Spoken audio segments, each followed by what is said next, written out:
is with great pleasure that I welcome you to the National Public Speaking Competition 2020. My name is Nadia Ivanenko and I'm a chairman of the English-Speaking Union Ukraine, and I'm the chairperson of this competition. The ESU Ukraine is a part of a unique global charity and membership organization that brings together and empowers young people with confidence in communication. We seek to build skills and give individuals the opportunity to realize their full potential. The ESU Ukraine was founded at the Faculty of Foreign Languages at Central Ukrainian State Pedagogical University in 2008. Unfortunately, about 2 years ago, we lost one of the founders of the English-Speaking Union Ukraine, Margarita Danilka, and today I would ask all of you to observe a minute of silence in her memory.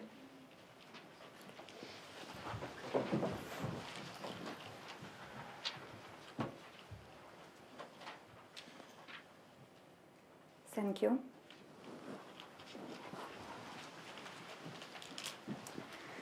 So a little bit about our competition. So public speaking competition is one of the ESU most successful programs. It represents one of the clearest manifestations of the ESU goals to enable young people to become confident communicators, critical thinkers, and empowered citizens. The National Public Speaking Competition, now in its 12th year, is the largest public speaking competition of the ESU Ukraine. It provides young people with an opportunity to develop their vital skills that enable them to speak with confidence in public. And through the international final in London, students from around the world have the opportunity to meet, engage, and form friendships and understanding that will last a lifetime. Today, I would like to take the opportunity to thank America House, who kindly host our competition for the 5th year already. And we highly appreciate this opportunity, this great chance to have this competition in such an amazing venue. I would like to give the floor to the director of America House, Tatiana Strelchenko.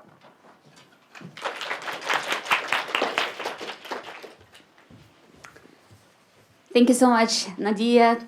Dear friends, welcome to America House. My name is Tatiana. I'm the director here.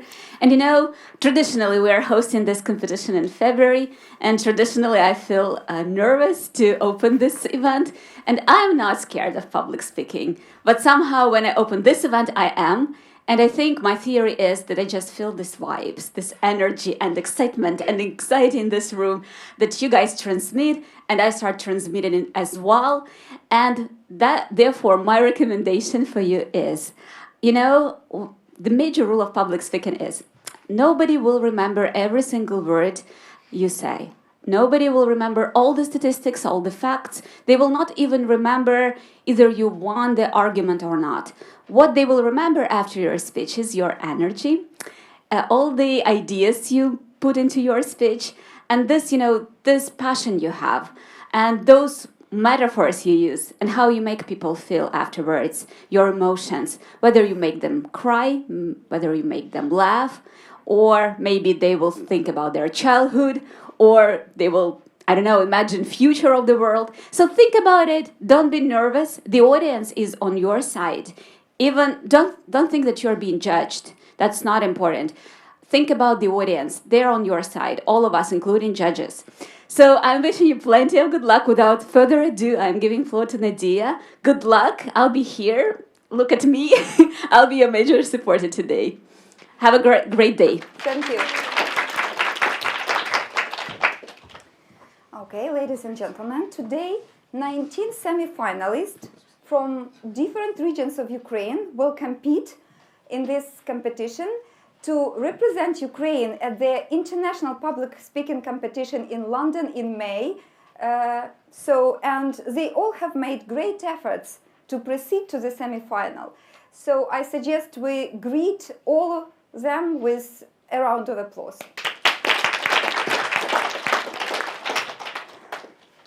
I'm happy to introduce you our honorable educators who have a very difficult task today to assess the presentations and choose the best one to represent our country at the International Public Speaking Competition. So, James Whittingham, James is originally from Manchester, England, and is now Program and Development Assistant at IREX in Ukraine. Pei Tsai, one of the US Embassy political officers.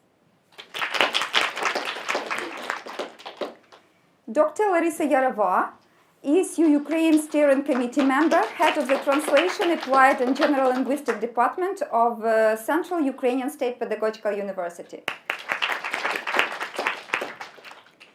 Yulia Vereshchak, the ESU Ukraine member, one of the 5 top finalists of the International Teacher Award 2019. And Vladislav Danileyka, ESU Ukraine Steering Committee member, lawyer, DLA Piper Ukraine, and 2014 National Public Speaking Competition winner and International Public Speaking Competition participant.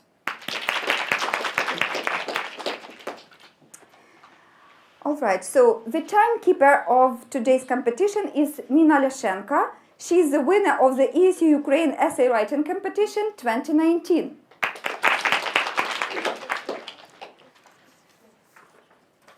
So, ladies and gentlemen, the theme of this year's semi-final competition that was announced by London is "Not everything that is faced can be changed, but nothing can be changed until it is faced." The participants will explore this topic in their prepared speeches. Speakers may interpret the theme in any way they see it, but they should not use the theme as their title. Each participant is allocated 5 minutes to deliver their prepared speech. Judges may penalize participants who overrun. The timekeeper will record the length of the speeches and will also give a signal after 4 minutes 30 seconds, after 5 minutes, and 5 minutes 30 seconds, when the participant is to finish the speech immediately. Is everything clear for the participant? Yes, thanks. Each speech will be followed by questions from the education panel, from the audience, from the guests, you're welcome, and also from the participants. You're welcome to be active. So the semi-final consists of 2 heats with a short break in between. So let's wish all the participants the very best of luck and start the semi-final.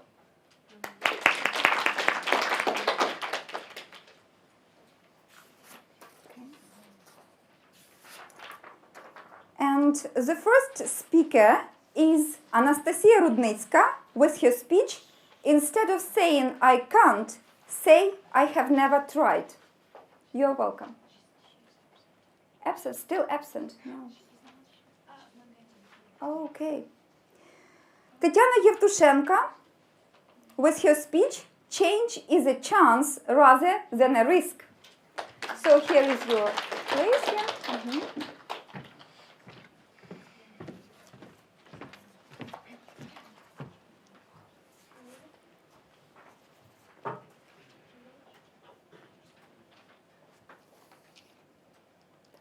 Applies to everyone.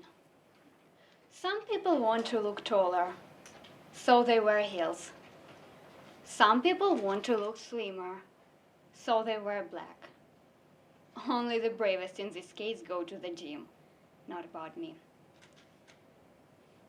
My favorite is when girls want to change their haircut. No matter what happened in their life, are they happy or sad, their hairstyle will be different. So I have come to conclusion that a person consists of inner desires.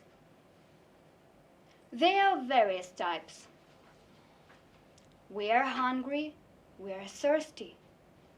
We need it to stay alive. It's our physiology. Another type, which I have mentioned in the very beginning. Yes, maybe looking taller is not vital. But as for me, it makes me feel more confident and convenient. So let's agree that such little but pleasant desires are also important. And the last type from my own list, is desires which makes us scared. Our dreams, in other words. We are afraid of them because they both changes which we are not ready to accept. There is a parable about a fisherman whose family suffered from starvation.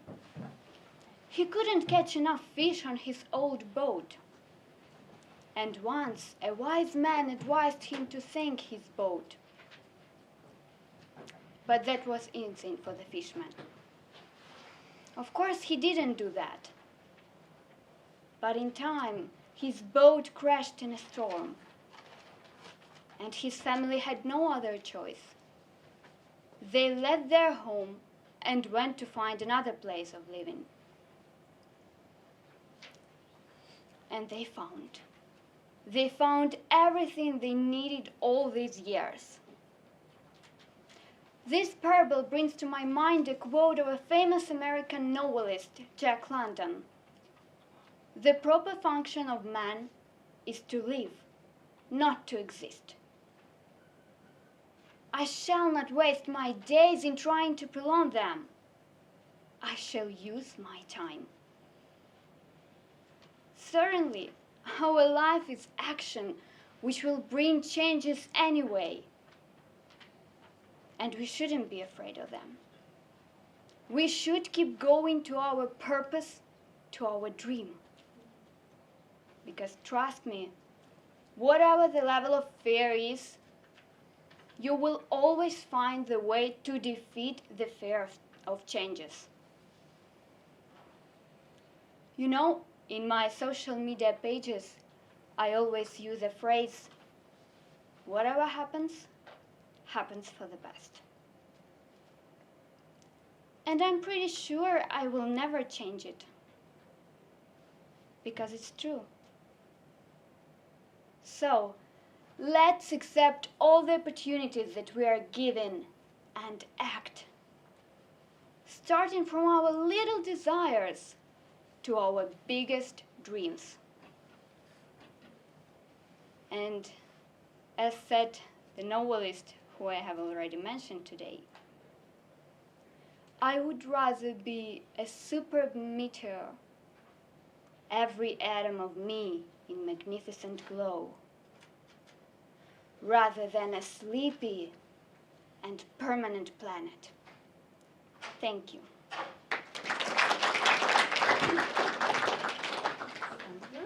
Now questions, please. Not more than 3 questions to every participant, okay? Not more. You're welcome. Thank you. Thank you a lot for your speech. I was really listening, and I was really inspired by you. I mean, we should stay, right? You mentioned that you have to go to your aims, no matter what fears you have. But like people are the creatures that have fears. And what are your personal ways to cope with those features and with those fears, and to go through them with less damage to yourself? Thank you for your question. As for me, the support of my relatives and native people helps me to defeat all my fears. Okay, thank you. Any more questions? Yes, Vladislav. You were quite determinative in saying that you should be going to your purpose. But at least for you, have you ever felt like maybe sometimes it's time to turn around and to go to a different purpose? Thank you for your question. Of course, I felt like that, and I think everybody can feel it. But we all need that support, that person who will say us, just come on and try again, you will do it. Okay, thank you.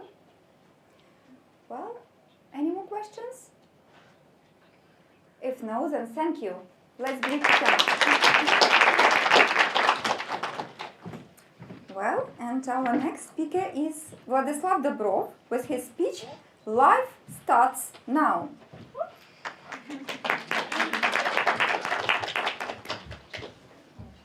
For participants participants, you have water here, so if you need.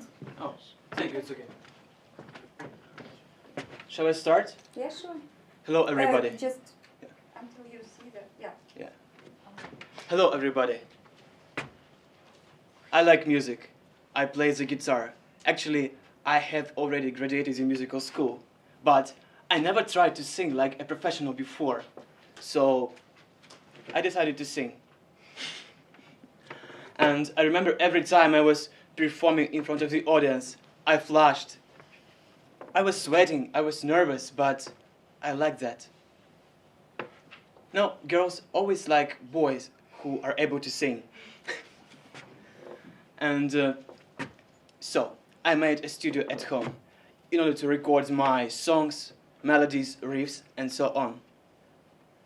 Actually, I lose track of time every time I start singing, playing something. It helps me a lot. After that, people told me, you can't do that. You can't do that. You don't deserve to be the best. You will not succeed. Like, it's not your face, it's not your... like, and I remember every word. And I have a question for you. I have some questions, actually. How on earth dare people to tell you that you're not special, like you don't deserve to do that you like the most? It's your passion, it drives you, it leads you. But how can other people achieve their goals? Are they special? Does it depend on their genes? No, it's nonsense. I don't think so.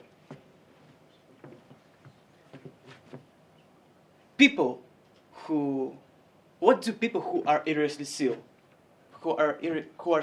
ill? For example, people who find out that their life is almost gone. It's maybe a benign tumor. Someone discovers that he or she has the cancer, and they don't have much time to live. What do they do? What do they do? Well, someone starts volunteering. Someone starts traveling. Some people sell everything they have and do what they like. They do what they're really passionate about because they know it's their opportunity to leave the legacy on this earth. Once, Steve Jobs said, well, sometimes life may hit you with a brick in the head. And I'm convinced the only reason I kept doing that was that I really like what I'm doing. You know, your work is going to fill a large part of your life.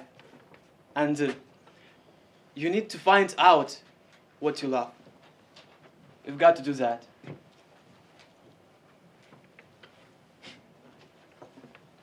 Sometimes people don't realize that. And they just waste their time. Don't do that. You need to find your goal and start acting. Yeah. Thank you. Silence, it's okay. Remembering that we're going to die is the best way to help us to find out that we should start acting right now. People who realize that, they do value every moment. They do value every sip of water, every breath they take. They enjoy music they're listening to. They start traveling and they find marvelous things in their lives. Right. You should ask yourself right now, are you satisfied with your life? Are you doing the exact thing you would like to do? And the more important, should you change your life forever? Should we start acting? Of course, I tell you more, don't procrastinate. It's bad. Only you do know what's good for you. Thank you for your attention. Thank you very questions? You're welcome. Yeah. You were the first one. The girl in the yellow. It's okay. It's okay, all right. Ask me, it's okay. Okay, my question is, what if something you are really passionate about doesn't bring you enough money? If it's not well paid, for example, would you keep doing that? Yes, Thank definitely. Thank you for your question. I'm a musician. I perform outside on the streets in my city of Odessa. Sometimes I don't get much money. It's okay. But I go on doing that because it's my passion. It drives me. I adore that. It's my life. And I want to keep doing that. I want to leave my legacy. Thank you. Now you please, Sam. Yes. So talking about your goals and dreams, Everybody. do you think that you should go over the heads of other people, or do you think there is another way to achieve your dreams? and No, goals? it's just, thank you for your question. You don't need to jump over somebody's head. If you do a good job, if your music inspires people, if it's really a good kind of genre, people will always listen to you. It doesn't matter. You don't need to do bad things, you know. Okay. Thank you. Thank you. Thank you. Any questions? Any Come on. more? Yeah, At least please, one more, ask yeah. me. Can you speak about your bucket list, please? Because you've spoken about cancer, about dying, about your bucket list. What do you mean by the bucket list? Oh, there is a really famous movie with Morgan Freeman, like bucket list, the things you want, you wish to come to do in your life until you are going to pass away, for example. Actually, it's very famous, a very popular phrase. Bucket list. What's on your bucket list? What are you going to do? What are your what are Necessary your thing before you wishes? die. Yeah. Wow. Until, I'm sorry, but who knows what can happen to all of us? Because you've spoken about Yes, yes. cancer, about dying, Yes. about passing away. So Yes. can you please speak about your bucket? Yes, okay. It's a good question. I like that. Yeah. Everybody is going. I also like you. That's why I asked you. Thank you so much. I appreciate that. Well, everybody is going to die. It's true. But, actually, I am a teacher. I teach people to speak English, to play the guitar. I would like to help people around the world. I have been studying to China and I want to become fluent. I want to gain all that knowledge and bring to my country. I want to teach people and I want to be a musician. I want to help everybody. I want to do this world a better place to live. It's not about money, it's about passion and your legacy, your purpose. Thank you very much. Thank you. Yeah. Thank you. 3 Thank you. questions. Thank you. All right. Our next participant is Anastasia Salova with her speech Facing the 21st Century Together. Let's greet her.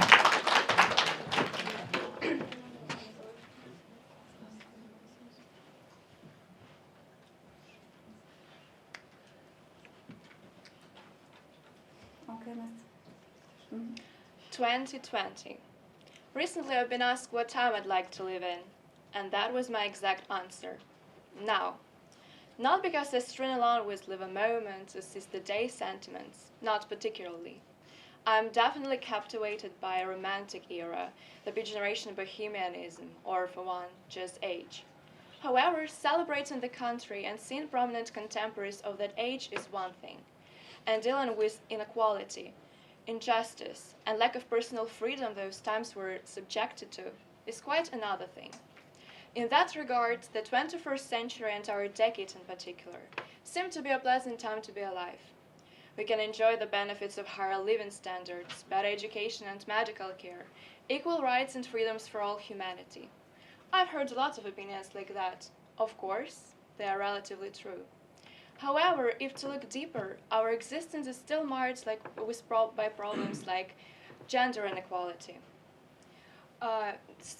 stereotypical thinking, environmental changes, and today's crisis, justice movements often seem superfluous.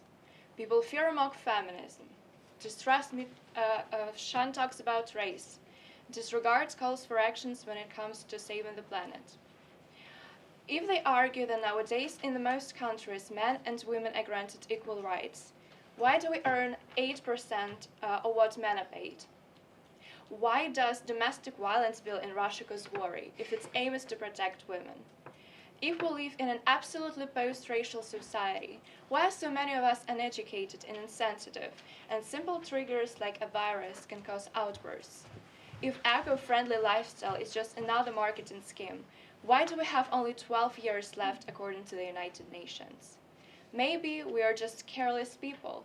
After us, the flood. Well, the matter is that we are not careless. We care about lots of things on a daily basis. They are just limited to our own interests and those of our inner circle. Seldom do we care about those of a stranger. Selfishness, once necessary for survival, astonishes when it comes to a cult of an individual, cherished in a society developed to that extent. Minding your own business and protecting your illusion of well-being is only good until it crashes into the cliff of encountering and experiences injustice or negligence yourself. While some may acknowledge the problem, say that facing certain issues equals fighting windmills, some may acknowledge its difficulty and simply give up. Indeed, if some battles are prematurely considered losing, why take pains and risks fighting them? Well, the answer is simple. Not everything that is faced can be changed, but nothing can be changed until it is faced. That's true. If the stakes are high and the goal is desired, it's well worth at least trying. The struggle may not end in an instant victory, may even seem a losing case, but will undoubtedly contribute to the ultimate goal and inspire others. Well, each century, decade, year, day if you wish, brings a new challenge, and our task is to face it for the better future. Returning to the beginning of my speech, 2020, in spite of all its problems, seems a pretty good time to be alive. Not only because of its many benefits, but what is even more important, because of our ability to work on its crisis and change it to our liking. Well, the matter is, acceptance is scary, opposition is scary.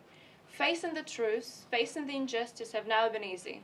However, if you're aware of the problem and don't do a hand's turn, if you're longing for something or scolding it and don't even try to make it better, maybe you don't deserve a positive change after all. My goal is, when our descendants look back at our times and think, well, I like the music and this meme culture is quite something, but we are so happy to have what we have now. And not because our generation had it so wrong in many ways, but because we did what we had to do in order to let the present be a better place, making contribution to the future. Thank you. Thank you. Please, any questions? Any questions? Yeah. So you mentioned some of the problems that you mentioned like justice movement. So what is justice for you? Thank you. So justice for me is when all people are equal. They all get, so they are not judged for what they are. Yeah, that's it. Thank you. Okay, you're welcome. Thank you. I have a question that goes from your previous reply.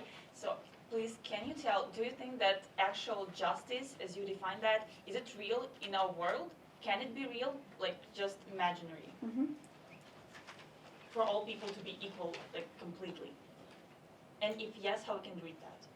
So to be completely equal, so I meant that we all should have equal rights, and we shouldn't be judged by stereotypes and so on. But of course, all people are different, so equal does not mean that we are similar.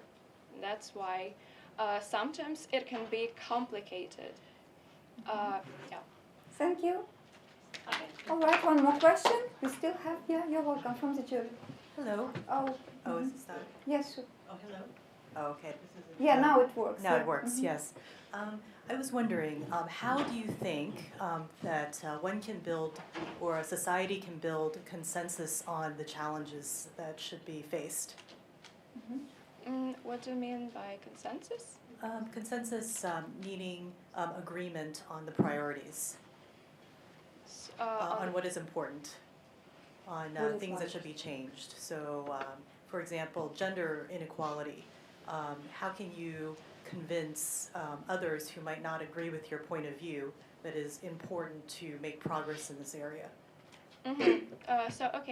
For example, there are 17 Sustainable Development Goals by the United Nations.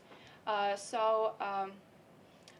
know the organizations. I'm a member of an organization that makes projects based on the Sustainable Development Goals. This way, we can educate the youth, we can share awareness about these problems, and as I see it, as I believe, educating the youth, educating children is a great step to make a change. So this way we'll have the generation that is not afraid to accept challenges, differentiates between right and wrong. Yes, thank you for the question. Okay, thank you. 3 questions. Thank you. Nastya, you may take your seat. Thank you.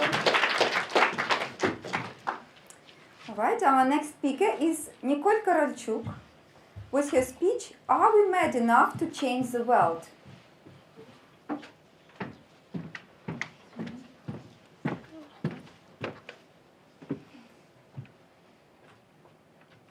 Good morning, everyone. I just want to say that it's a great pleasure for me to be here today. Thank you for the invitation. And I want to start my speech with a simple question. So could someone please tell me what it is? It's floor. Yeah, it's floor. What if I told you it's ceiling? Well, you'd probably say, questionable. I say it's floor, my friends say it's floor, my family says floor. Right? Okay. What if I told you it's chairs? Well, those of you who know French would either agree or disagree. But those of you who don't would probably say, maybe she's right. I'll write it down. It's chairs then. Agreed. So I really like a theory that our world, our reality, is merely an illusion. Well, a persistent one that we all agreed to. It's a set of rules, set of names they we all agreed to many years ago. And there is a concept that humans are only capable of knowing one thing, one definite conviction, while everything else, our thoughts, views, beliefs, likes, dislikes, even our entire lifespan of choices are open to amendments and interpretations. Only one thing is ultimate and irrefutable.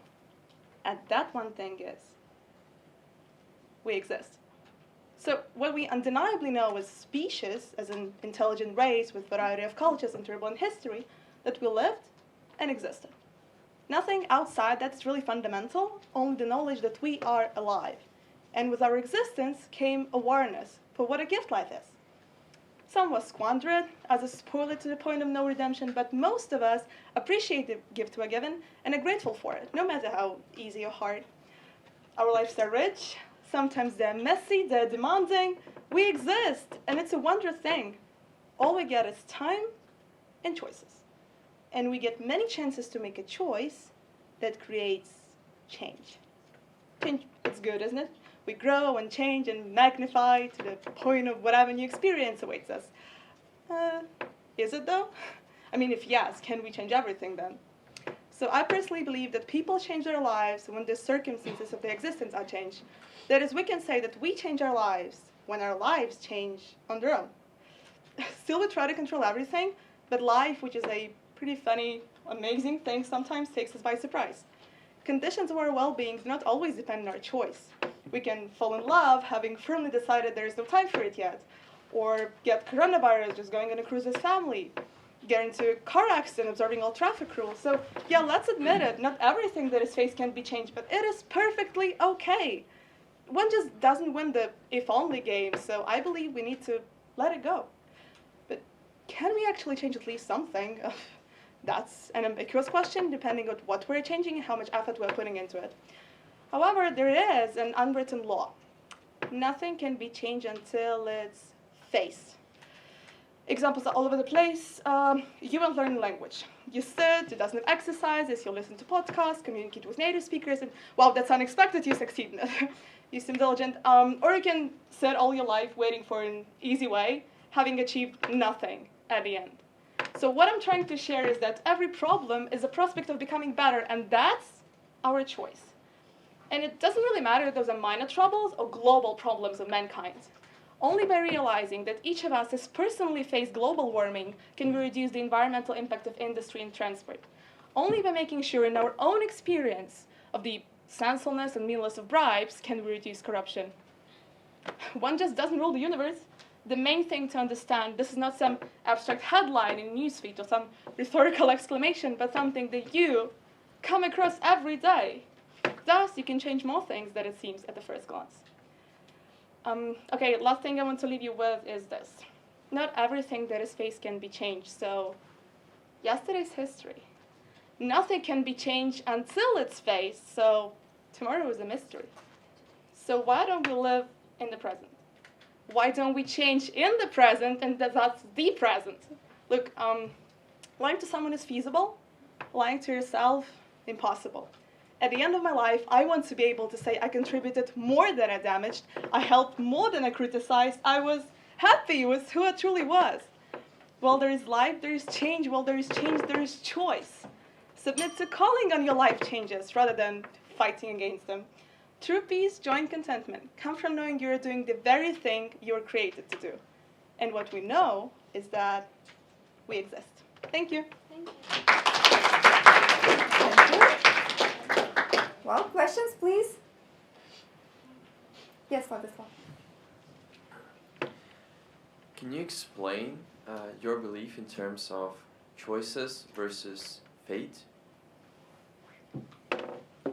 Choices versus fate. Okay, I actually have a personal example. Thank you for your question. It's a good one.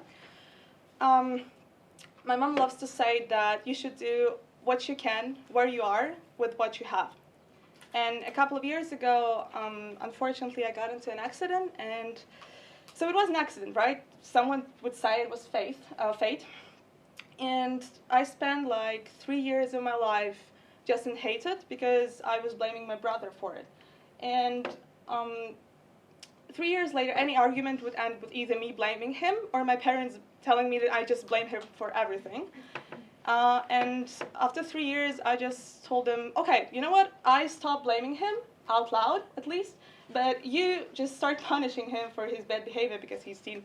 And now I'm just, well, pleasantly surprised at how much space there is actually at my heart for love and for pride and for just happiness. So yes, there is faith, and not everything that is faith can be changed. You cannot change the conditions, you cannot change other people, but you can actually change yourself. So I believe that it's your choice how to react. It was my choice to feel that hatred, and now it's my choice to enjoy my life, to love my brother, and just, yeah, love my life. Mm-hmm. Thank you. Any more questions? Well, if no, that's okay. One more. Mm-hmm. How do you determine what is a problem, or what is good and what is bad? Maybe something what, from your perspective, is supposed to be changed is just a thing that happens naturally, and for somebody it's good. Mm-hmm. Okay, I'm just trying to process it right now. So obviously, any problem is ambiguous. So it depends on perspective. Lots of discussions are controversial. Say digitalization, right? There are lots of people on different sides of the argument with strong feelings.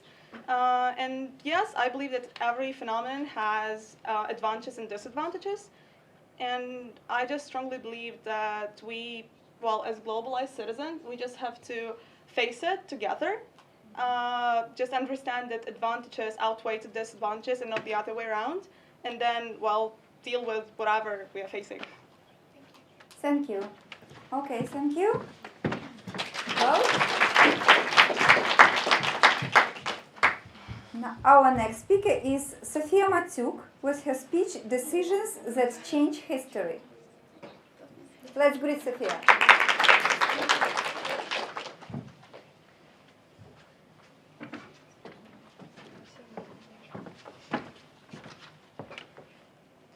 There are lots of things in our world that can't be done differently.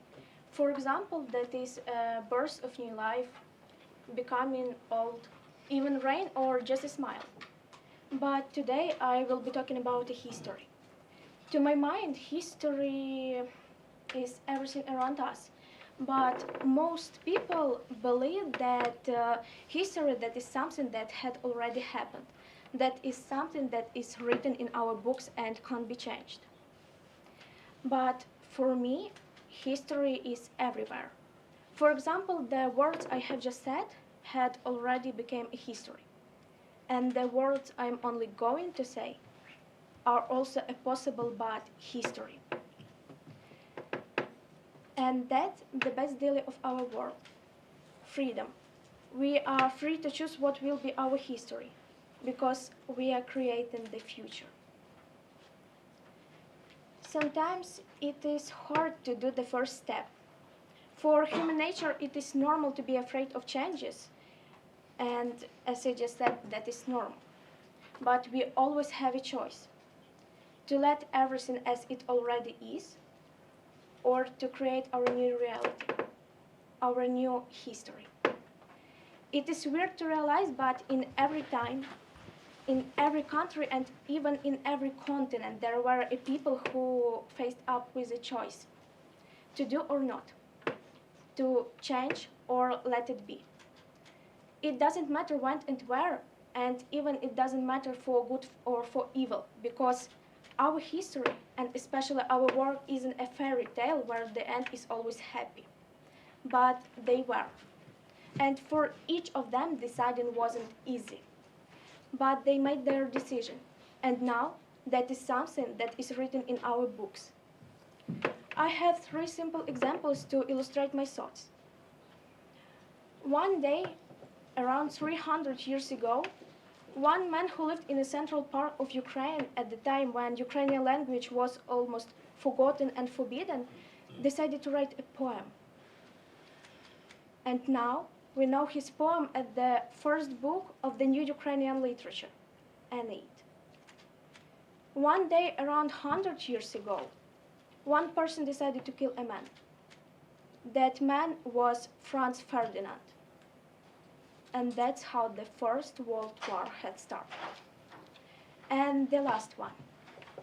Around 2 months ago, every student in that room decided to upload a short 3-minute video on the internet. And now we are here.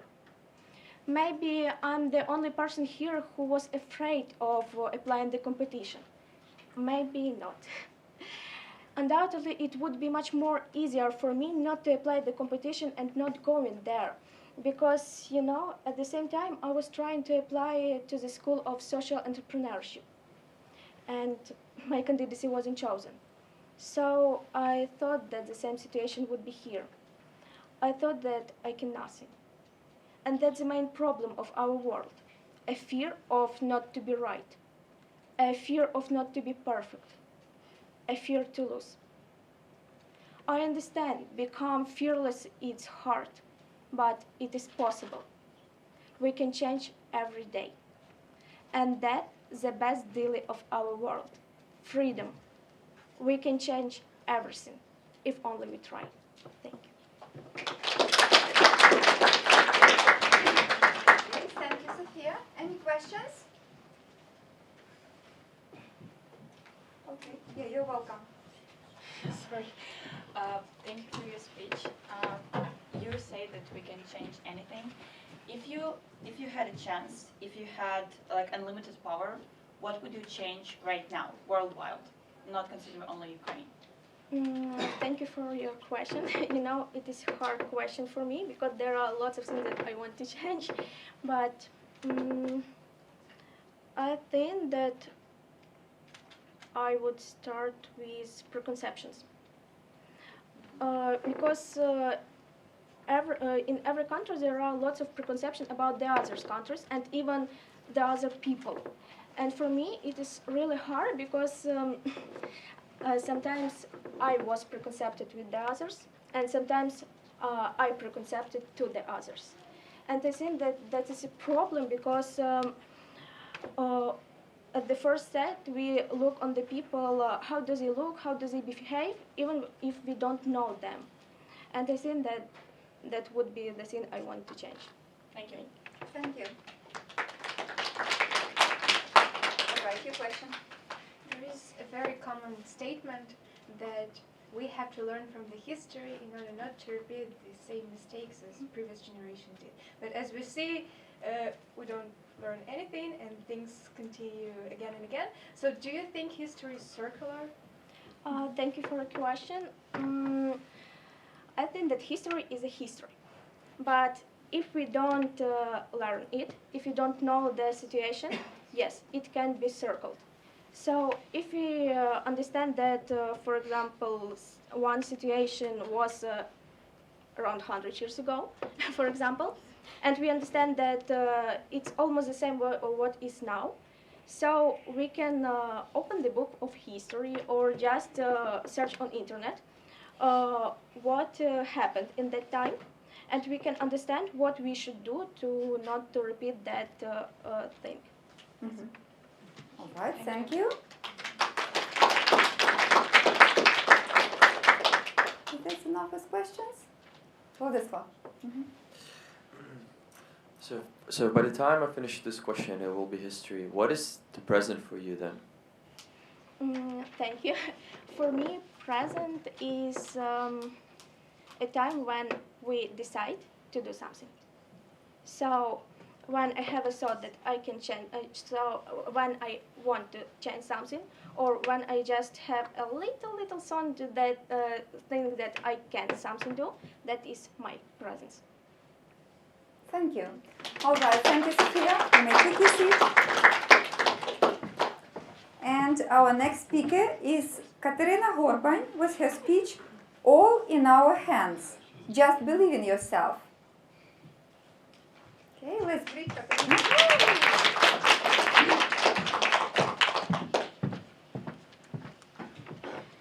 Life, development, thinking, personality, opportunities, goals, human existence. I often reflect on the realization of the potential inherent in each of us, such an integral part of us that can appear itself at the most suitable or vice versa, at the most unsuitable moment. And it's very good when we study ourselves and our abilities for our further development. But at the same time, we open not only conditionally good qualities, but also conditional bad. And I think that we need to learn to accept and realize them. For example, I am always upset when I think about life, that I am not using my opportunities and losing precious seconds. And there are mistakes that I would like to fix, but time doesn't turn back. My parents divorced when I was 12 years old. Divorce is such a thing when your routine life is turned upside down, when a child with a childish and naive look on the world has to grow up in an instant. This is the same event that divides my life into before and after. Sorry, it's hard to me. The event that forces one to give up, but does he want to give in? At first, it was very difficult for me not to give up, but I decided to fight and continue to move forward. Indeed, not everything we face can be changed. Parting, illness, death of a dear person, we can change these things. However, having faced with them, we learn to accept this, to go through the pain, to go through this test. We change ourselves. We become stronger, wiser, more stable. We are developing and unlocking our potential. Or, for example, when a person looks at a big target he is lost, he's scared that much effort needs to achieve what is desired, and no one can guarantee the result, even himself. Such moments in life, in each of us, are crucial. Either we don't change anything and just watch how others achieve great goals, or overcoming our fear, accepting the existence of problems on the way to the goal, accepting and revealing our potential and realizing ourselves to change, grow, and achieve your goal. There are many children in the world who are left by parents, and they are forced to live in a boarding school until a certain number of years passes. I think about the fact that there are many people who know about it, like me. They see, hear, or read about it, and I'm sure that they know about it, but they don't do anything, and I want to change it. I know that I have a few opportunities to help everyone in this world, but I decided to start with something.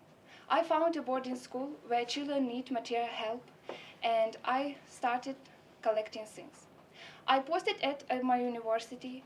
I told all my friends that I was collecting different things that were no longer needed. And as the first time, I was able to collect 10 bags of different things. They were full: clothes, shoes, books, toys, and other things. I do charities this day. And I'm very pleased to see these children that wear these things that I brought. And it makes me happy.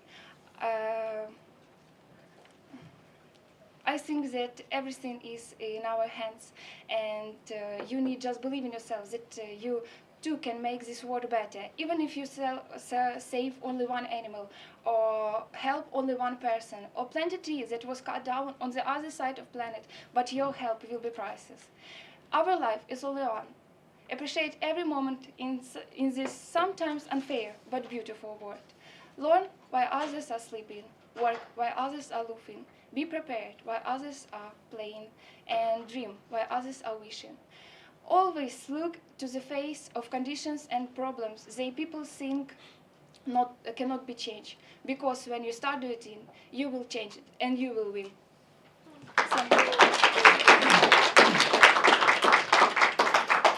Well, questions? Yes, Yulia. All right. Yeah. Okay. I have the question, sorry, but I have the question concerning the divorce of your parents. Sorry, this was a question. It's all right. You know, the psychologists say that we repeat the story of our parents. So it's not like a theory, but really a practical thing. So as a woman, yeah, you really plan a family, yeah, and want to have children, a child or children. What are you going to do, or what are you ready to change in your scenario, not to repeat the scenario of your parents? Yes, of course. For example, now I have my boyfriend. He's in here, and I love his. And I think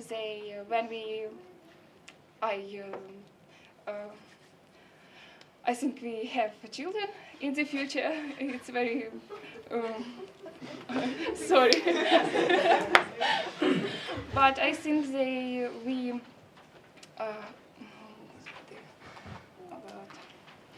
sorry, I'm nervous. Let's support Katya, okay?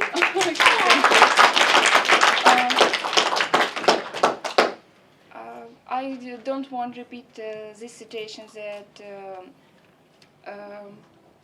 your parents did. Yes, that my parents did, and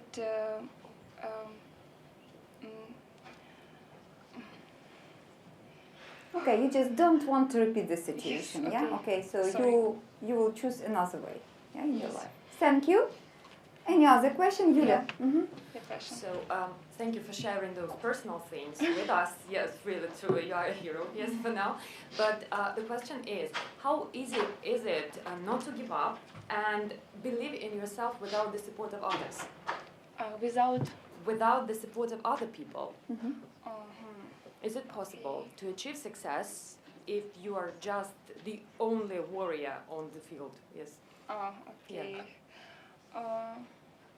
I think in our life, when you only one and no one can help you, it's very hard to achieve something. But in my life, there are people which I love, and they love me too. And this is my mother, sister, grandmother, my boyfriend, and other people that can help, and it's very good. And if you are alone, you can meet someone in the future, or can I don't know.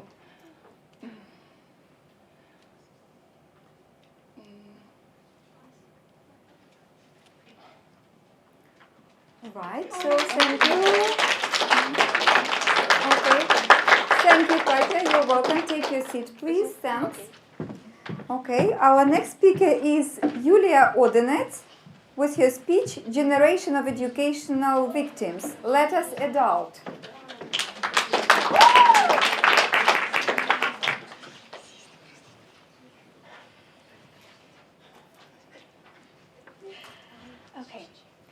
There is a girl who found her great passion at the age of 14. It was marketing. And she learned a lot about customer psychology, strategies, read a lot of books. And at some point, she got so good at it that she even was offered a position in an international company. At some point, she realized that there was something that demotivated her and dragged her development down. And it was her school. So she made a conscious decision to drop out. And she heard, what can you achieve in life without a diploma? You're a fool, from all around, even from her own parents. What happened soon after that is that she launched her own revolutionary startup. She created a kind of stationery that can last forever, and it even was tried out in space. Today, this girl is one of Ukraine's most successful entrepreneurs, and her startup, called Nuka, is known worldwide. The girl's name is Katerina Mikhalko. So, ladies and gentlemen, as you could guess, I'm here to talk about education, and my message is that modern education does not provide young people with the skills and competences we need to be able to change the challenges that we face in the world today. There are many researchers that identified lists of skills that each individual needs to be able to succeed in the rapidly changing, intercultural, globalized 21st century. All of them include critical thinking and creativity and collaboration and cooperation, initiative, leadership, social awareness. And traditional school system is convinced that they provide young people with all of them. But do they really? There are different generations here in this room right now. Some of you have graduated quite a while ago. Some of you may have graduated recently or still are at school. But think of it. Have you ever been in a situation where you were in class listening to your teacher's long monologue lecture, and you were supposed to write everything your teacher says word for word just to be able to reproduce it on your exam sheet eventually and to do good in class? Unfortunately, very often your grades determine your reputation more than your actual knowledge and skills. Creativity? No, school never puts you in a frame like write a 20-sentence essay according to the proper structure using this and this linking words. But, you know, the most horrible thing that schools do is making students afraid of mistakes. Being evaluated in public, being criticized, it doesn't really encourage you to try new things and to express yourself as a creative personality.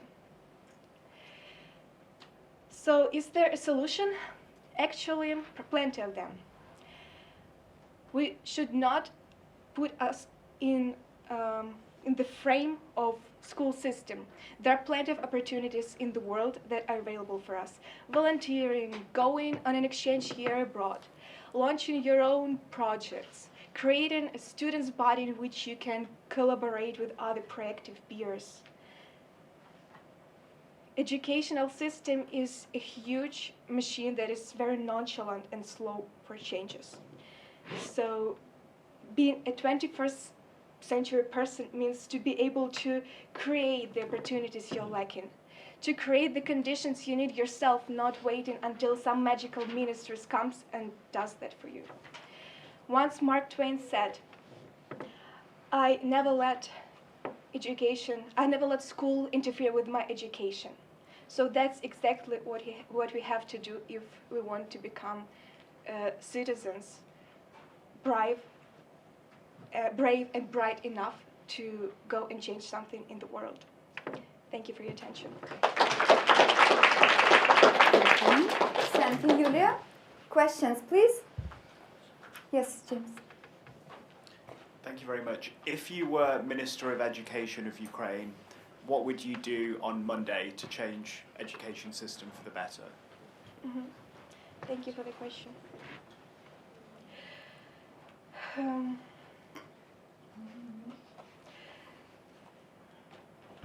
I would emphasize the necessity of informal education, because students should not restrict themselves only with traditional schooling. There are plenty of opportunities in the world, and I would definitely add more practical skills like financial management, marketing, which I have already mentioned, some knowledge of business, because at school we often have handbooks with way obsolete information that nobody really needs, but we still have to memorize great pieces of it just to do good for your grade. So practice is what we need, and more interaction between teachers and students, because quite often your teacher is like a great authority, and you're you may not be allowed to interrupt your teacher, to debate with him or her, to ask questions, and that is really important. Thank you. Mm-hmm. Thank you. All right, so you were the first. Yeah, Sorry. So, thank you for the speech. They say life is not a bed of roses.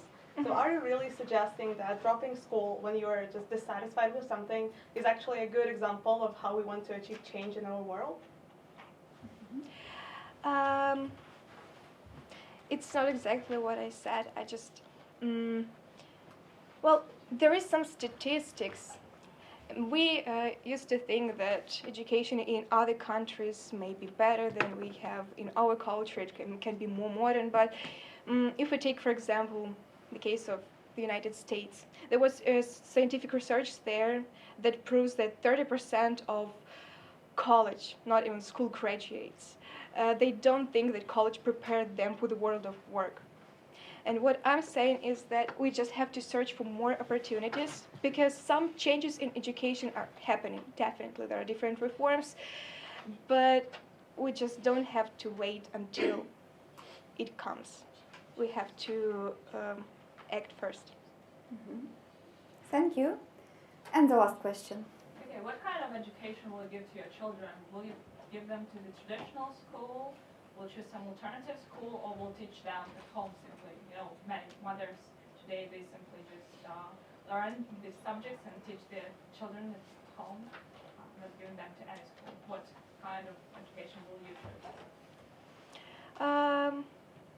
Even nowadays, there are lots of schools and systems that try to become less formal, that try to let children interact with the world more in such a way, be not only theoretically knowledgeable, but to have some practice and life experience.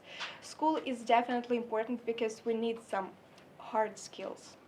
But we live in the world where you can gain knowledge everywhere. There are different online courses, there are different open lectures and this kind of stuff, but it's the point of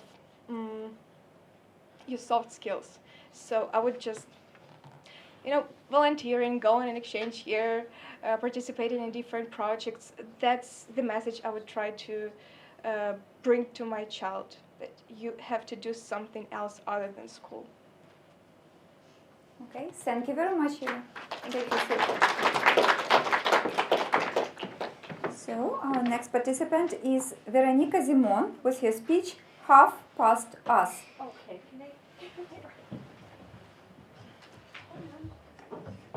How are you? Okay.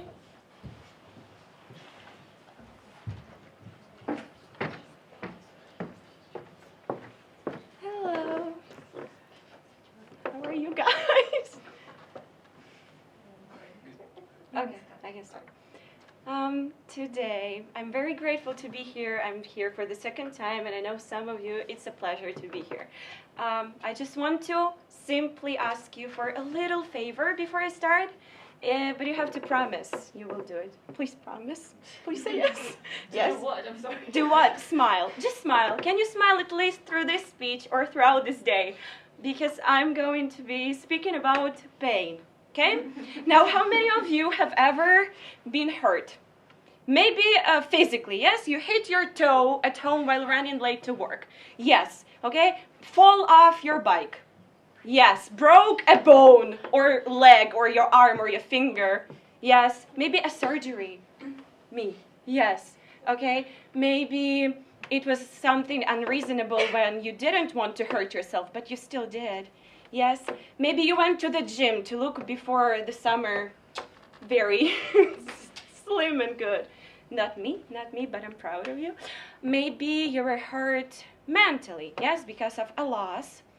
because of disappointment, expectations that didn't really match the reality, or maybe a fight with someone special, yeah, maybe a little bit of hard work that didn't pay off, tons of that, yes? Can you just imagine how much pain have all of us been through and still made it here today, yes? So let's celebrate it today. Pain is inevitable. It's unavoidable. No matter how hard we try, we cannot avoid the unpleasant experiences of our life. If we try, if we work, if we strive, if we meet people, we're going to face pain. Pain is unavoidable. Pain is inevitable. Suffering is optional. I mean, pain comes in different shapes, in different forms. It's diverse. It's got so many outcomes. But we can't control everything, no matter how hard we try. And in fact, when we concentrate too much on avoiding the pain, we can create some suffering for ourselves. Let's imagine the concept of the pain as a long, strong, sharp knife or an arrow that we put through our chests inside of us. Yeah, that hurts. I can't really do anything. I'm not comfortable. Do I see some smiles disappearing? Yes, and I need to work on that because I can't really do anything with this. So what can I do? Maybe get some help from a friend, from a professional. Yeah, look from the left, look from the right, maybe pull it out really slowly but surely and not throw it away. Put it into the box called experience. Look at it, learn from it, face the consequences. Or while I'm already being stabbed, I can take another sharp long arrow called suffering and put it through me just next to the other one. Well, it's up to you what to choose, but I choose not to suffer. And who am I to tell you this without a personal example, right? So I want to quickly tell you my story. It's the story that I call the story of Hafs. 1 year ago, I lost my hearing completely, and for 5 months, I wasn't able to hear a single sound. Through a long process of medical treatment, I was able to get a part of it back. But since then, I have been considered half deaf, and to myself, kind of a half a person. Yeah, when I lost that great half of myself physically, I was devastated. But through this experience, I have learned that that part of me, that half of me that I lost, wasn't secure enough about herself, didn't value the moment enough, didn't care about saying yes, nor saying no, wasn't sure. And guys, I can't start telling you how much time and resources through this year have I found to learn to play the piano, which I always wanted, learn to play hockey and skate. I visited 7 new countries. I met and continue meeting so many wonderful people. And I like to compare this experience with a rocket. You know, a rocket, a missile that goes up to the space, loses its parts to be able to reach the space and go through atmosphere, yeah, leave the Earth. Maybe we sometimes lose the parts of ourselves, lose the halves that we think we need so much to be able to gain something that makes us ourselves, maybe even ourselves and a half. So thank you. Thank you, Veronica. Thank you. Questions, please. Yes, Yulia. Well, again, great experience, and we feel so much proud for you. Yes, that you've done that and you've achieved it.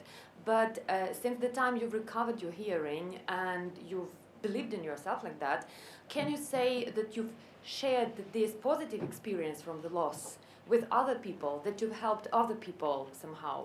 Oh, I thank you very much. This is a crucial question to me because I'm a Flex alumni, and I have been working with this huge, amazing program so much. And I used to be a CR, and I have been going to many projects telling people, becoming a speaker, telling people about this on workshops, and going to camps, Peace Corps camps, as a speaker to speak about my kind of disability, because it still is. I use a lot of medication still, and we have HIV positive speakers there to help kids and to help teenagers. So I've been sharing that a lot, because I feel like if this happened to me, right, and I have been through this and it's been so hard, I don't want to lay around and ask myself why. I want to go and share and maybe help someone, right?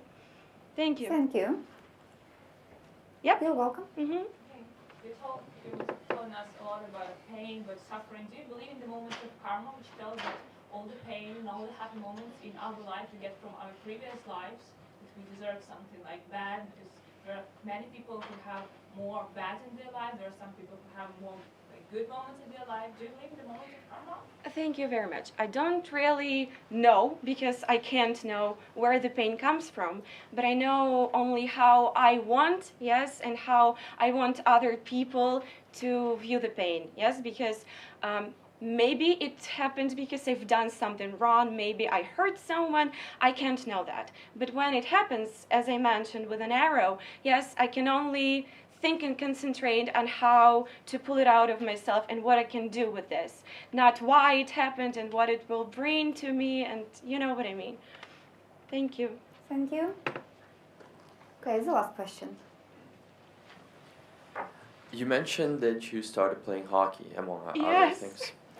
That's really cool. But my question is, what is your advice to someone who, in trying to find closure in dealing with pain, has tried several things, but none of them worked? So what would be your advice to that person in trying to find his hockey or his other thing that would bring that closure? Mm-hmm. I have a friend, thank you very much for your question, but I have a friend who says that when you have problems, you should go to sleep and you wake up with a sober head and you can concentrate on what to do. But when a person doesn't know and they have tried everything and they're lost, I think the only way is getting help from another person or maybe from professional, and believing that you need to find something like a hobby or an activity which will take away your negative thoughts. Because if you continue only concentrating and thinking about your problem, you will not be able to resolve it. The only thing is to what do you say for this word? Like switch your mind, switch your activities. Maybe you will find something that you really love that will bring you up to the top like a rocket. Yes. Thank you. Thank you. Thanks, Veronica. Well, our next speaker is Nadia Veselovska with her speech, Let Reality Be Reality.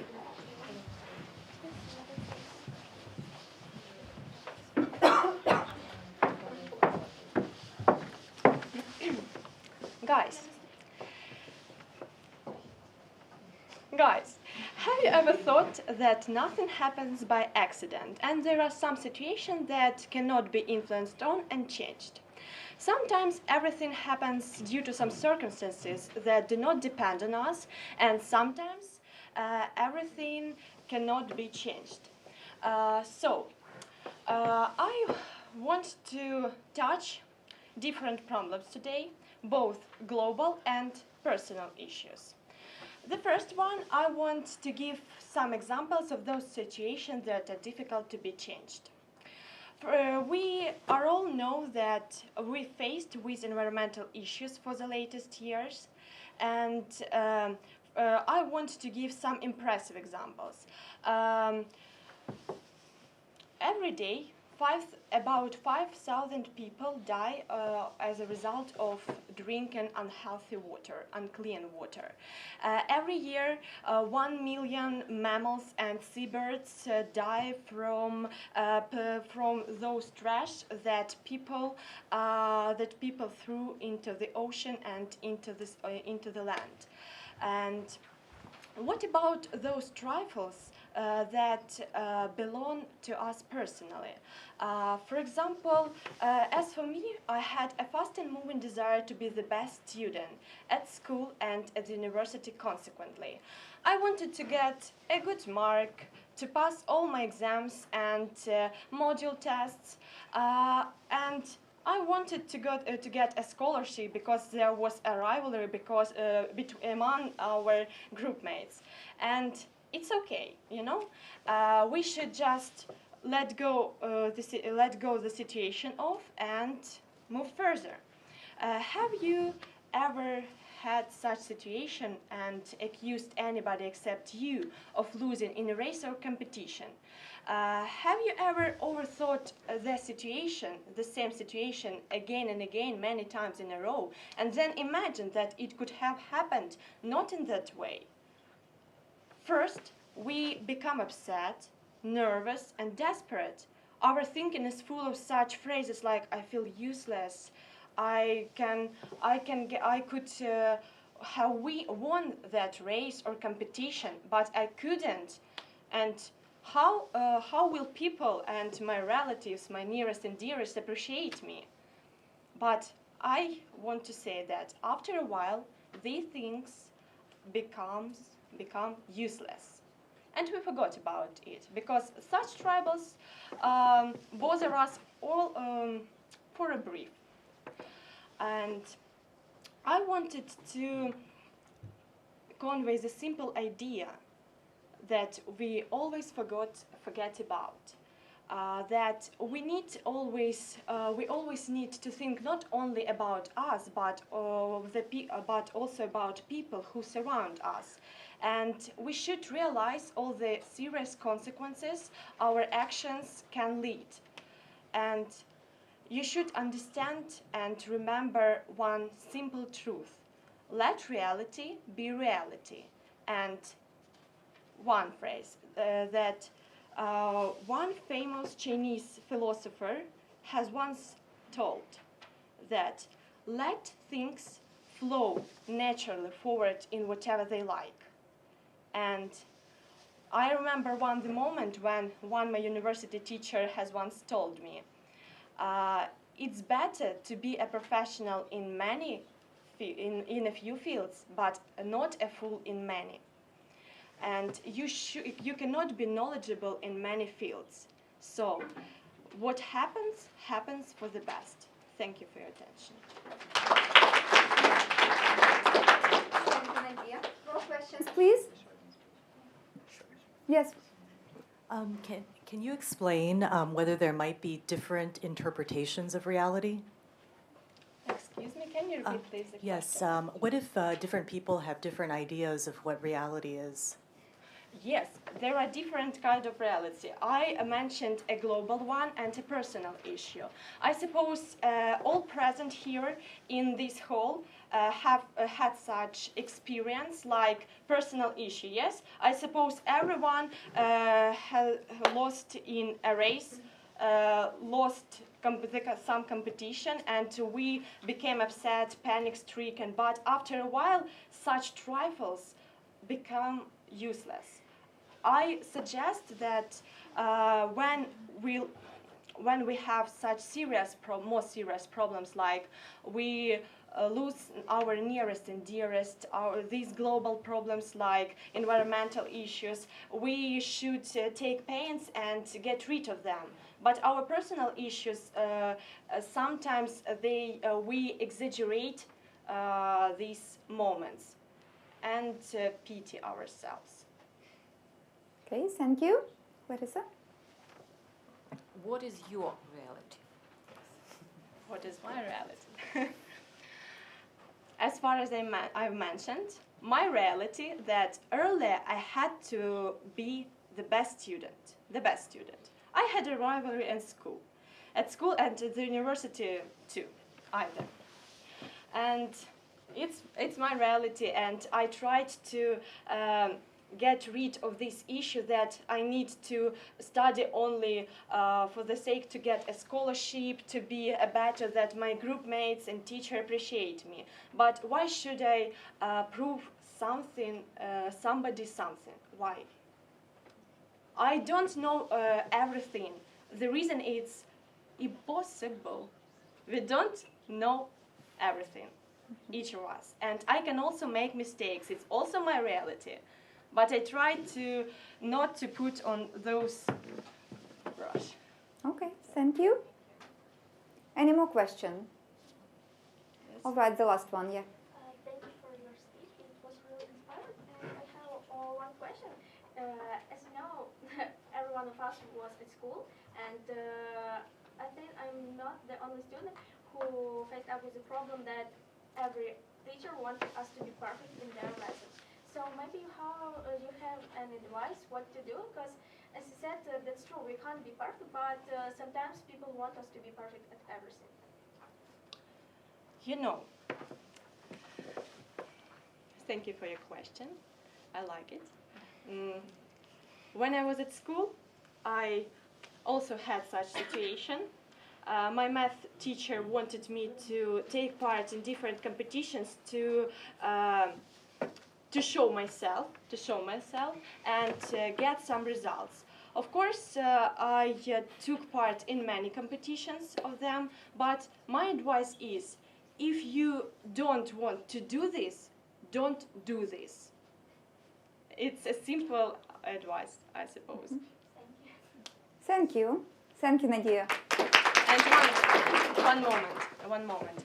And I want to add that if you want to do something, do it, and not pay attention to what other people told you, to tell you. Okay, thank you. That's your point. Thanks a lot. Well, friends, so that was the last speech of the first part of the competition. Now we can have a 20 minutes break. You can go to the first floor and find a nice cafeteria there. So 20 minutes break.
friends, we are starting the second part of the competition. And the first speaker of the second part is Natalia Samoil with her speech, "Too many people today know the price of everything and the value of nothing." Let's greet her.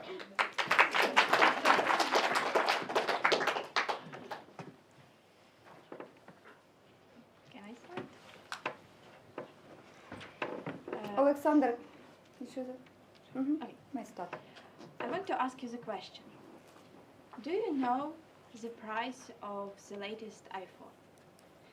Personally, I know, and I think that many of you also know. But how much after this costs our life? 1 million, 2 or 3 or billions?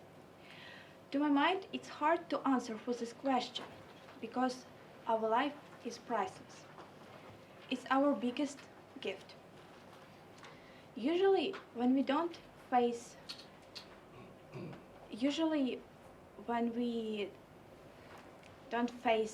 problems, we think that they don't exist at all.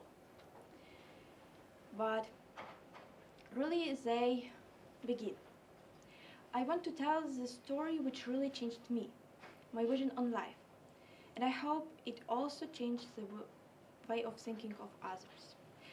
When I was 15 years old, I found out that our classmate's best friend had blood cancer.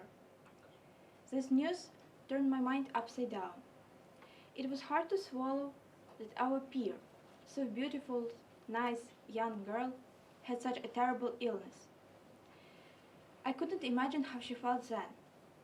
Her life became different than before. She couldn't change something. She had to live further. She had to start the struggle. She went to Germany and began treatment. In Ukraine, everyone tried to help her. Somebody with kind thoughts of hope and support, somebody with money. But cancer wasn't the last challenge in the life of this young girl. After a year of treatment, she lost her father. For me, it is an eye-opening, bewildering, and heart-stopping experience. Due to this story, I started to look at the world and things happening to me from a different angle. Usually, when we don't face issues, we think that they don't exist at all. Its girl is a really remarkable example, worth following. She didn't give up. She continued the struggle. She had the main aim, her health and future life. She really understood the value of her life. After she continues living, she continues studying and enjoys her life as much as she can. But what was important? She changed the thinking of others. She really helped others to think about their life. I saw the changes of others in my life. My friends became more sympathetic to the troubles of sick people. They began to help them. Maybe they even began to value their own life.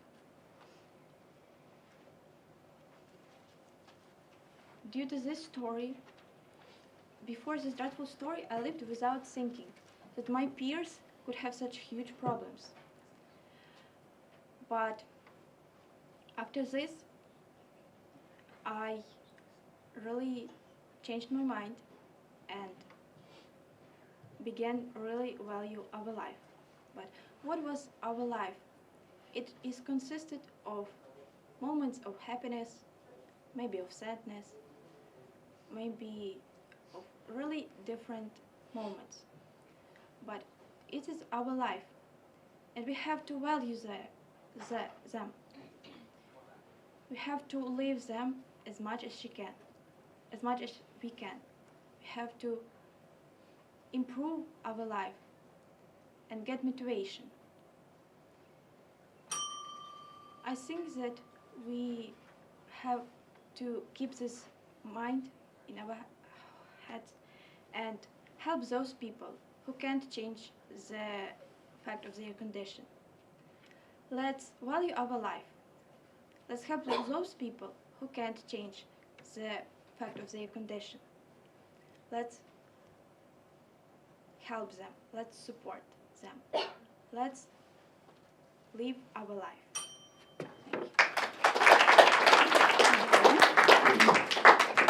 Thank you, Natalia. Well, questions, please. You're welcome. Imagine you're left to live on this world during 1 week. What will you do during these 7 days? You know for sure that you're left to live only 1 week. Okay, thank you for your question. Maybe I would spend this week with my dearest and nearest, and I would change my attitude, and I began really to help them to improve their life as much as I can. Thank you. Any more questions? Yes? So thank you for your speech. What do you think is better for a child, to live this wonderful problem-free childhood, or to actually face examples like this and to think of global problems at, well, quite a young age? I think that, thank you for your question. I think that if we face these troubles, we became more stronger. We have more experience. We can use this experience in our future life and became more more stronger than others, than who didn't have this experience. Mm-hmm. Thank you. The last one, Julia. This question actually continues the given one. Do you mean that, well, is it possible to become a good, positive, mature person without being exposed in childhood to such grievances as you've given the example of? Thank you for your question. I think that it depends on our personality and on our character. Really, not all of us face troubles in our childhood and such big problems on our life. But when we see such examples, we can teach ourselves and we can study and don't make mistakes in the future. Mm-hmm. Thank you. Thank you, Natalia. All right, our next speaker is Jana Bondar with her speech, Face to Face with Life Lessons.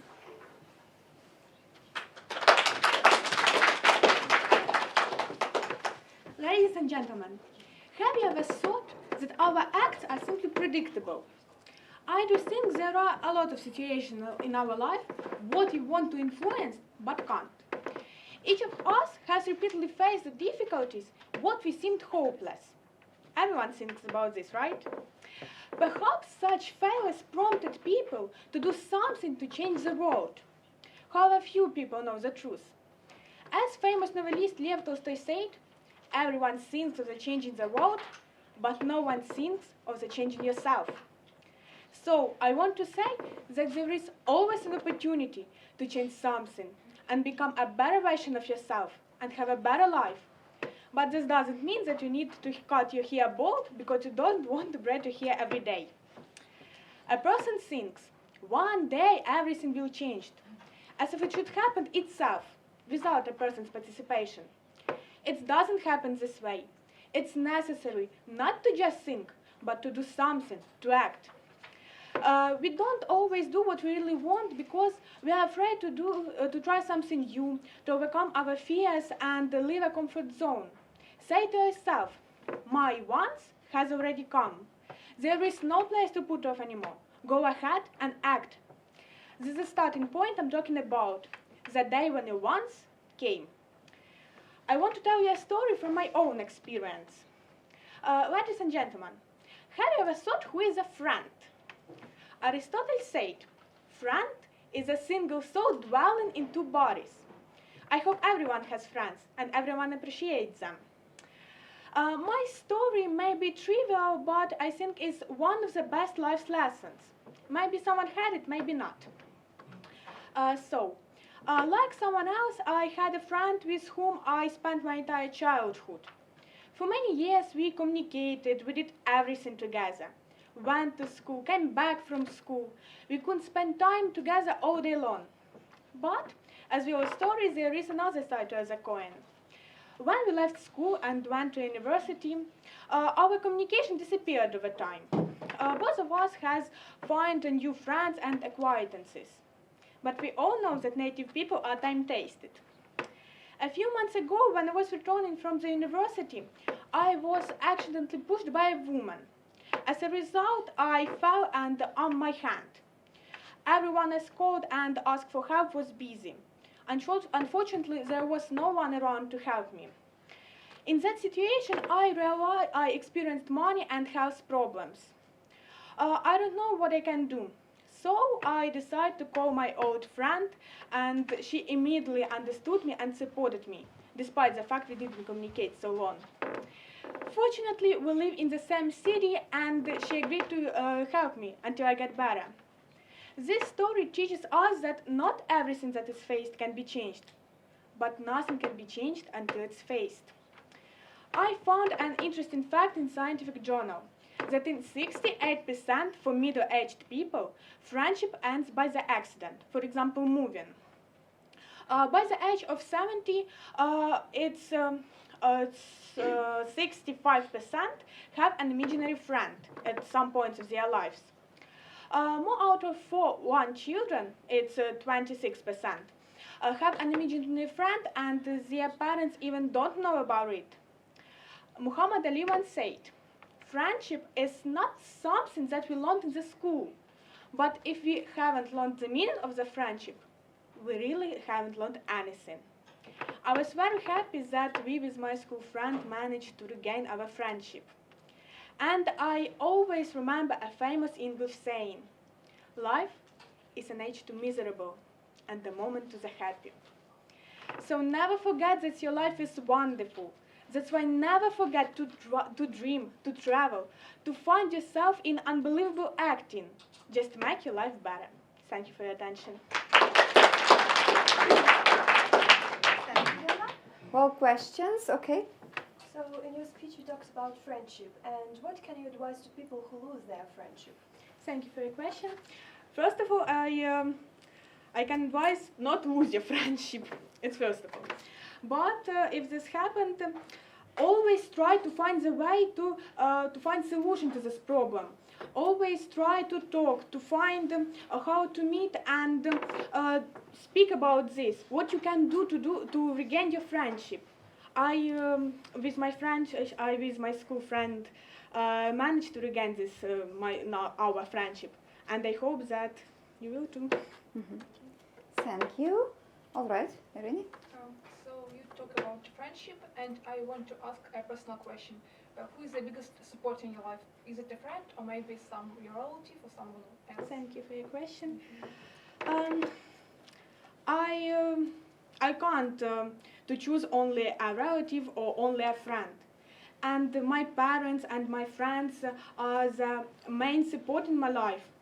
Because parents give me a life. They give me my first knowledge.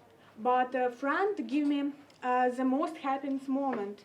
And I appreciate them, and friend and relatives. Both, okay. Thank you. One more question? Yes, Vladislav.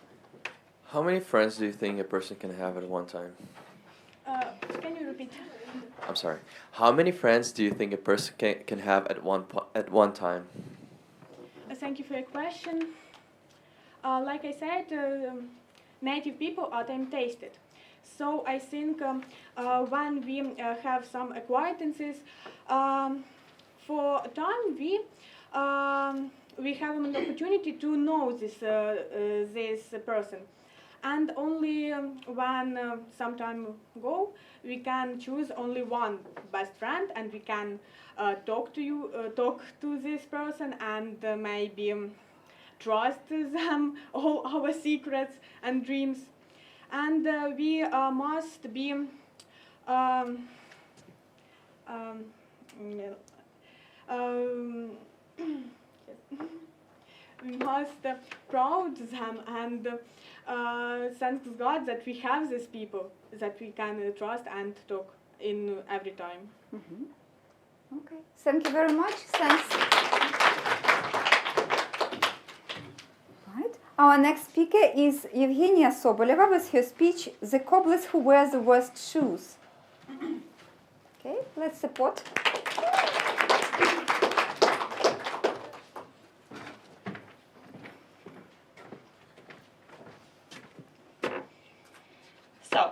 Good morning, dear audience, members of the jury. My name is Evgenia Soboleva, and I'm actually really glad to speak to you here from this stage. While I was going to the center of this podium, I noticed something. For example, that some of you may really need to go to gym. It usually helps to lose some weight.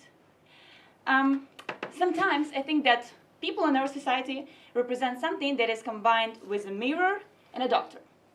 First, they show you some of your features and then prescribe a cure for that. Please, raise your hand if you have ever been judged by someone. Please. You? Yes. I think some of us were at some point. And this is not the most pleasant thing to hear, right?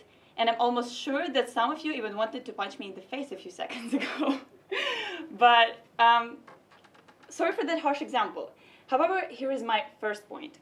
Sometimes we cannot change things that we would like to. And this is especially hard when it comes to some personal situations. For example, one may lose weight just by stopping the consumption of chocolate, and the others may struggle for years trying to lose 2 kilograms. Ukrainians, we all know who Alena is, right? Yes? Please, clap your hands if you know her and you think she is cool. Yes? Yes, she is. An exclusive singer who has thousands of fans and is rocking Ukrainian music industry. In one of her interviews, she revealed how people were constantly telling her that she had some extra weight and she needed to lose it. And, well, didn't they think that she didn't have a mirror at her own house? Didn't they think that she tried? She did. She attempted. However, there are some situations in our life when we are not powerful enough. And look at her now. An exclusive singer who has thousands of fans. Yes, and she didn't change kilograms, but she changed her life. Alena gave us all a perfect example. If you can change something, do it. If you cannot, change your attitude. What is needed to do that? You need to have a strong desire, strong will, lean on people who believe in you, and be confident that you can manage anything. From my experience, I noticed that people who always judge usually cannot cope with their own life. Like in that saying, all cobblers go barefoot. Yes, and why is it happening like that? I think because at the back of their mind, people understand. If you face the problem, you need to either you need to either live with it or solve it, and both is hard. Ignorance is the easiest way. You do not need to ruin your comfort bubble. A simple example that everyone faced here. I had huge problems with procrastination. I mean, really, I would spend the whole weekend laying in my bed, scrolling Instagram pages, thinking how much I need to do, and actually doing nothing. As a result, no rest and no work done. The most pointless thing ever. So I realized that a few months ago, I realized it was not okay, and did it just immediately change and become super productive? Not at all. However, I'm becoming better. Now I have a planner, and I do not go to bed until I plan my next day. Now I set timer to my Instagram, and I try not to spend more than 1 hour in that social media. When I get tired or bored from work, I do not just leave everything and go to sleep. I start thinking where I can get more energy. For example, I start squatting, like this, yeah, or dancing. Every time you need to push yourself, you need to encourage yourself to find energy to cope with your problems. I call it the process of constantly getting better, because this thing that you should not worry about is being perfect. You will never be. All in all, what I want to say, it's not important if you can change problems that you face or you cannot. The most important thing here is that you have to be kind to yourself as you are to others, in any time, in any situations, in any conditions. Because I know how it is to lay in your bed and cry the whole night because of someone's words or because of your own thoughts. And it doesn't worth that. Believe in yourself, try new things, reach to new heights. I don't know, just do anything, but do not rush the time. The sun and the moon shine when it's their time, because it's supposed to be like that. You are good, and you will be good. This was the reminder for myself, and I hope this was useful for you. Thank you for your attention. I'm ready for your questions. Thank you, Evgenia. So the questions now. Yes, please. Okay, so you say that you should be kind to yourself, yes? But then you lay in bed and to be able to do some work, you start squatting. Aren't you like pushing yourself towards the limit that you can't reach at that point? Shouldn't you like let yourself care about? You know, for me, like the definition of being kind to yourself is kind of similar to the definition to love yourself. When you love yourself, you sometimes have to push yourself to be at the better place. You know, like it's when you're growing up, it's when you're bringing up a child. You cannot just always say, "Oh my God, you're so good, I love you so much," because the child will be spoiled. The same about yourself. In order to be the one that you want to be, in order to reach something, you sometimes have to push yourself to get to that point. That's where you measure yourself to be kind enough and to be like strict enough. Thank you. Okay, any other questions, Yulia? So you've spoken about being judged by other people. You mentioned the mirror and the doctor. How much are you judgmental about yourself? My mom is sitting in this room and she knows how much I'm judgmental to myself, and that's the thing I'm trying to cope with.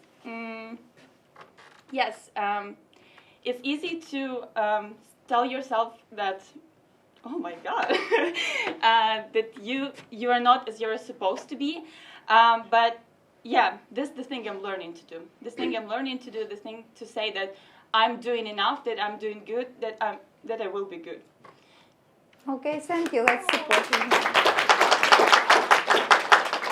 Well, I guess that's enough for Evgenia. Thank you. No, you can ask question if you want, like one more. I'm ready. One more question? Yeah. So if you plan out your whole day in advance, is there any time left for living? Yes, of course. I mean, my planning includes some time for myself always, because there is a rule. I learned time management for a pretty long time. There is a rule that you have to plan only half of your day. Be like strictly plan only half of your day, because everything can go wrong at any time, at any point. And if you plan like everything till the last minute, you'll be really, really stressed because someone goes wrong. But all the time something goes wrong. So yes, I actually have time. I live in the dormitory, so almost every weekend, or almost every day, I spend some time talking to my friends, just going to the other room, meeting new people and everything. So yeah, I definitely have. I go dancing, I do running because I love that. And I have friends who support me. Mm-hmm. Yeah, that. Thank you. Thank you, Evgenia. You may take your seat. Thank you. So the next speaker is Sofia Hristonko with her speech, "Being Yourself is Already a Change."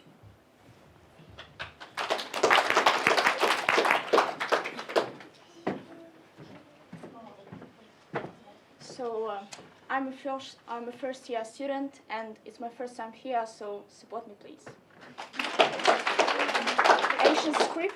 Ancient scriptures mention about three personalities: Freda, Marksha, and Davish. How do you think? Who are they? Yes, Freda is Freud, Marksha is Marx, and Davish is Darwin. Sometimes a human thinks that he owns an idea, but actually the idea owns a human. These three personalities have influenced the civilization we live in, haven't they? Almost each idea or a change we face every day has some connection to them, and to become yourself, one should go out from the influence of this idea. Paradoxically, but changes happen when you become yourself, It's when you are completely in contact with your feelings, your body, and mind. Human has gone through many stages of evolution, but a person who lives in 21st century can be definitely called as a person entangled.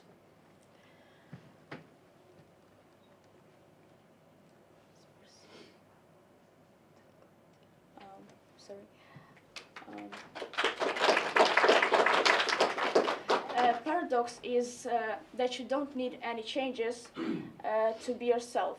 So changes do not need changes. I would like to quote Friedrich Christoph, a famous German theologian.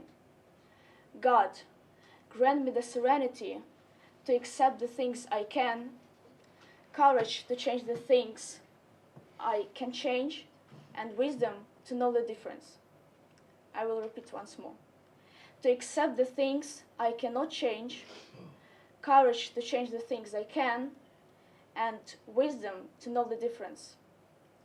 It's very important to differentiate what happens inside me in relations with others and realize what is my relation to the world, because all this can't be different from my own attitude to myself. We can't give the world more than we have, and we can't take more than we are destined. It's very important to ask yourself, what do we really have? Hamlet invoked, be or not to be. And telling the truth, we're faced with this question every day. And we're faced with this question every day. However, so what does it mean to be yourself? Let's sort it out right now together. We live in the world which is constantly telling us, change, change, and do this or that, everyday TV, ads, fashion, all this influence our subconscious. In the pursuit of forced changes, we forget about our true nature. We become so entangled that can't figure out our real destination from our self-image. Everyone knows Bill Gates. There are 5 rules that he follows, and being yourself is one of them.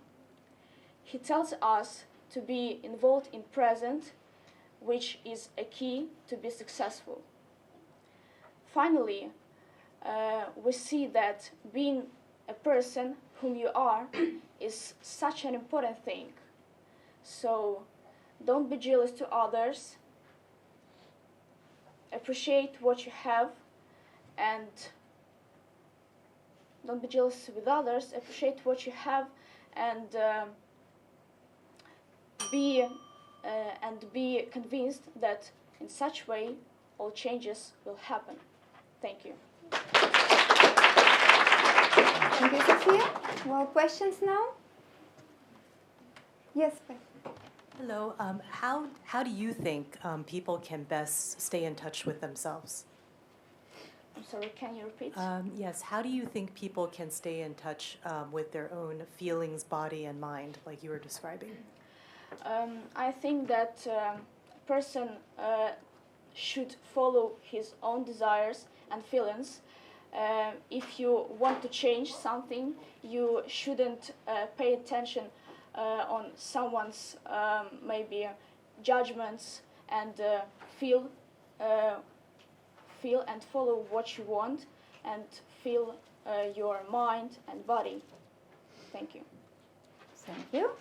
Right, any more questions? From the jury, maybe? No? All right, thank you, Sophia. Thank you. You are lucky today to have only one question. Well, our next speaker is Alla Kriviak with her speech, I Don't Want to Work. Let's support her, please.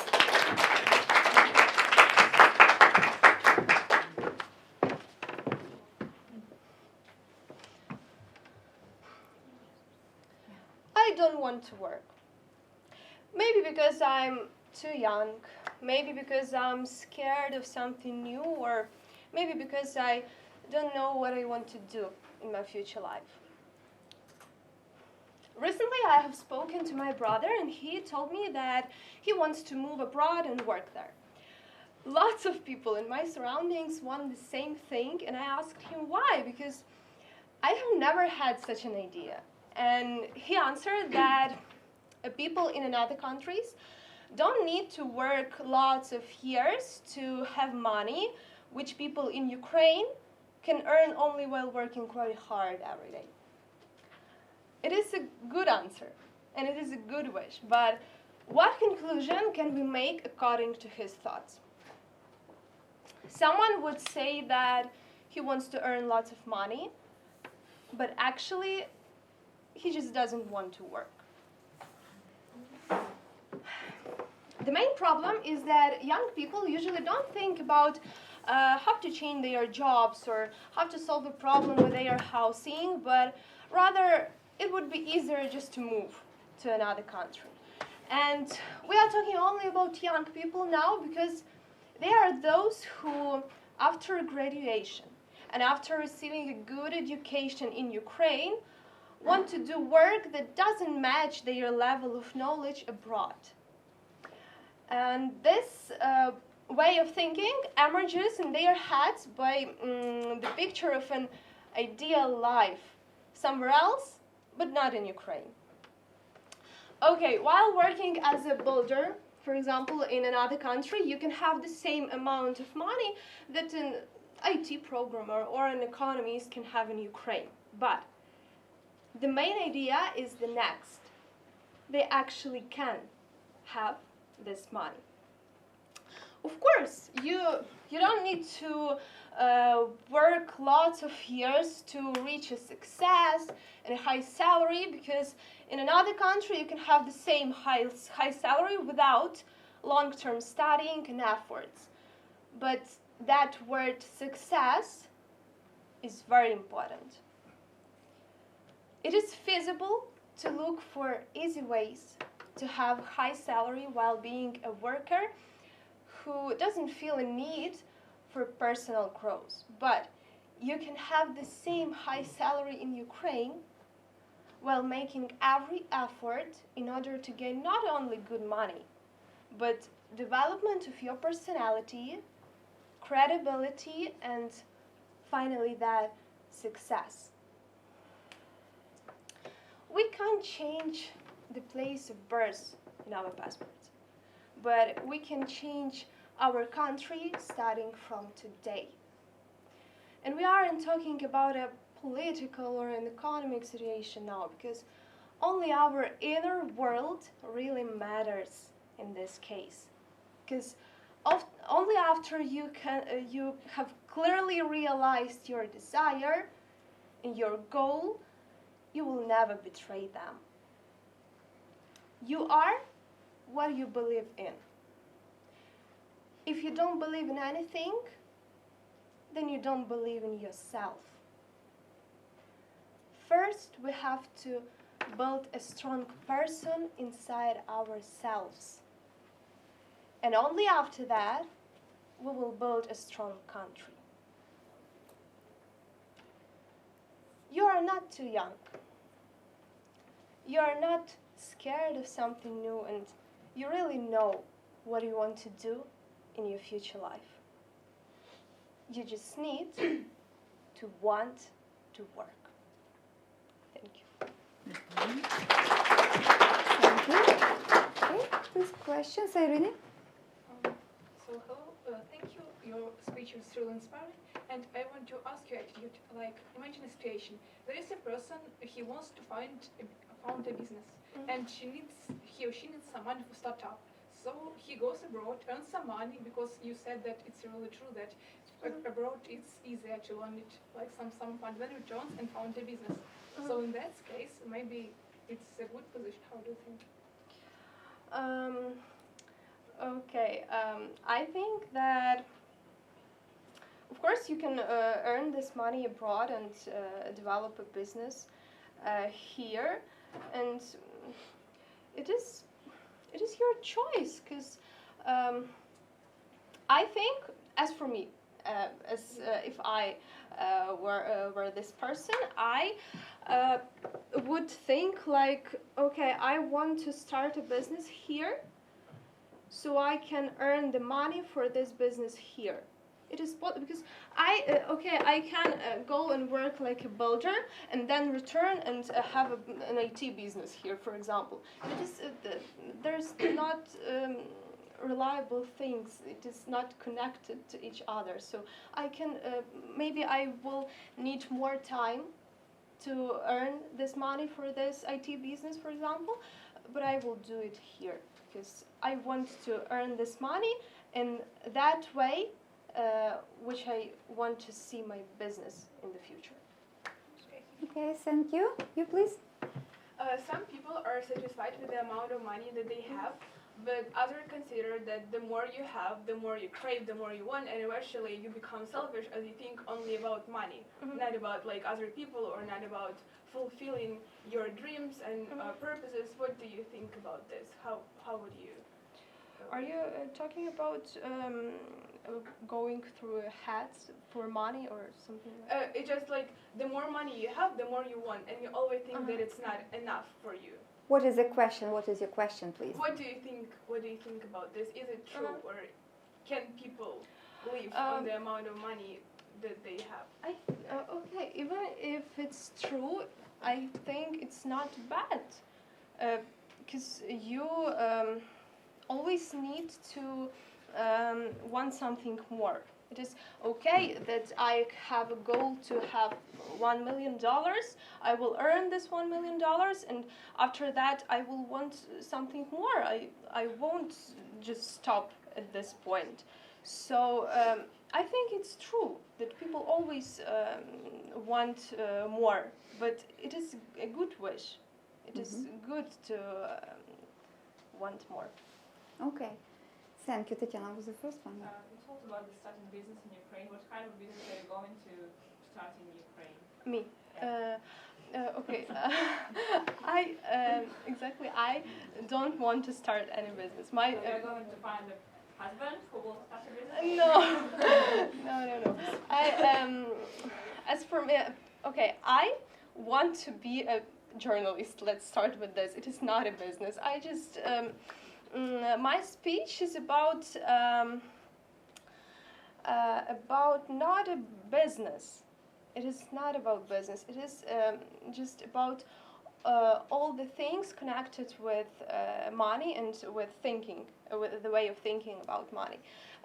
Because I want to be a journalist, and if I wanted to be a businessman, I will have the same thinking, the same as I said, that I want to develop my personality in Ukraine, and whether I am a journalist or a businessman, and so on. All right. Thank you very much. Thank you. Thank you. Well, now Daria Puchnina with her speech, Beyond the Limit. What is the plot?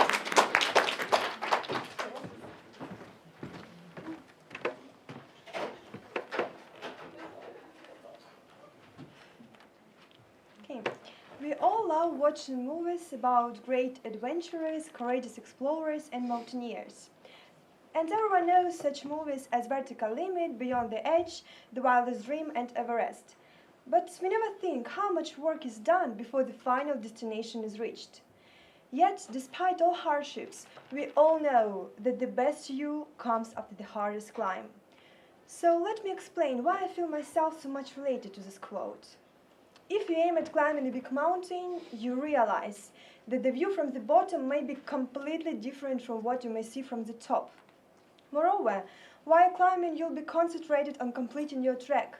You will appreciate your advancement and that you are following your plan. Sometimes during this process you may ponder, why you're taking all this risk and what for? But after you reach the top, you feel yourself a global trekker, an achiever, and simply jubilant. And the level of happiness you reach at this moment has no bounds. The same in our life. Whenever we succeed, we feel accomplished. However, not all of our ventures are successful. This may lead to psychological problems which may prevent us from taking bold steps in the future. But you should always remember, if you have a weakness, a problem, or a shortcoming personally or professionally, you will never be able to get beyond it until you are willing to honestly face it. You know, when I was a freshman, I have an immense fear of public speaking. I was aware that I would not be able to solve this problem without encountering it. So here I am, standing in front of you today, presenting my speech, not without flaws, but still trying to do my best.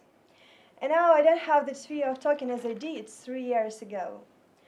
I think it's because I've put myself in the face of my fear 100 times. And since those first trials, I have always kept in mind, whatever my fears are, they won't start fading unless I'm willing to move towards, rather than away from them. Well, let's continue our travel from the mountain top to the dreamland of Hollywood. This is the country of the most beautiful, successful, and the most followed people in the world. They work in cinema production, and we rarely see any flaws about them. Like a superstar Emily Blunt, famous for his numerous roles, the star of The Devil Wears Prada, and the winner of the Golden Globe Award. Now she is world famous. But how many of you know that his childhood was like hell? He suffered from severe stuttering, and it seemed she could never be able to conduct a normal conversation. But everything changed when one of the teachers invited her to participate in the school play. This idea seemed crazy to the girl and her parents, but the teacher insisted on trying different roles and trying different techniques to help her speak. It really worked, and the magic happened. This let her lead normal teenage life, and later it opened her the way to an acting career. And now just imagine how different her life would be if she hadn't kept trying. So now her motto is, people will never know the outcome of a goal without attempting it. But our life, unfortunately, doesn't consist of individual victories, and the notion of an achiever or a winner can be treated differently. Very often, the degree of success is measured solely by the amount of money, the number of yachts, houses, medals, and other prizes. Otherwise, you will not match the image of the winner. This is broadly imposed on us by the media, and yet we know many stories that you can gain a victory without coming first. Let me give you an example. Do you remember a nice Disney comedy Cool Running? But how many of you know that this story based on real events which happened at 1988 Winter Olympics? So, a team of inexperienced but extremely ambitious young sportsmen dared to take part in the Olympic Games with almost zero budget and poor professional support. So what they win in the end is the appreciation of millions of people of the world. But their greatest achievement was understanding the true value of things which can never be bought with money. So this is where they become the true champions. All in all, no matter what we do, whether we are trying to get rid of bad habits, overcome the greatest fear, solve a problem, or to find like-minded people to approach a social issue, it takes great bravery, courage, and willingness to take risk. But if you do not gamble with it, you will lose the chance to know the joy of winning if you succeed. So always remember, if life gives you a mountain, put on your boots and hike. Thank you. Thank you, Daria. Wow, questions, Irina? Thanks for the speech, and I want to ask you, what do you recommend to do a person who has already failed several times and in some degree lost belief in herself and her? Thank Good you. luck. Mm-hmm. You know, probably I will tell him the words which I'll always remember when something doesn't work out for me. Sometimes when you are in a dark place, you tend to think that you have been buried. But what if you had been planted? So think about it and always remember, if something doesn't work or getting worse, so it's not the last page of your life. It's only the clean and new one. So that's the point. Thank you. Thank you. All right, good question. What is the biggest challenge in your life? Okay, our life unfortunately gives us lots of challenges. But I think that my biggest one was connected with what I talked about before, and it's stuttering. Unfortunately, I was one of such people which had such problem. When a child, I had a terrible and inferiority complex because of that. It was hard to conduct conversation. It was difficult to be during the lesson. But you know, my love to languages, my parents, and the examples of people who overcome this disease, like Emily Blunt or the King of the English George VI, helped me to learn how to manage it. And now I even sometimes help my younger pupils to do the same. Thank you. Thank you. One more question, Vladislav. Okay. Now, you will obviously be aware that a lot of people who have tried to scale Mount Everest or other mountains have died. So I was just wondering your personal thought. Do you think that is worth it? Can you repeat, please, what you were saying? Do you think that scaling Mount Everest or any other peak and then not returning, do you think it was worth it? You know, I'm not fond of mountaineering because I don't like an extreme kinds of sport.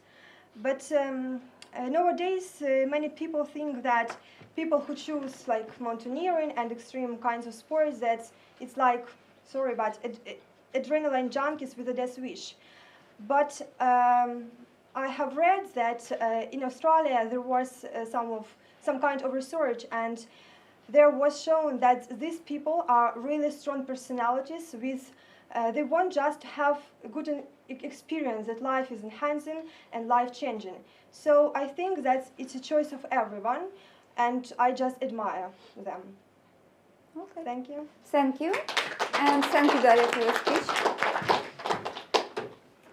Well, our next speaker is Olena Yavorska with her speech, "Let him that would move the world first move himself."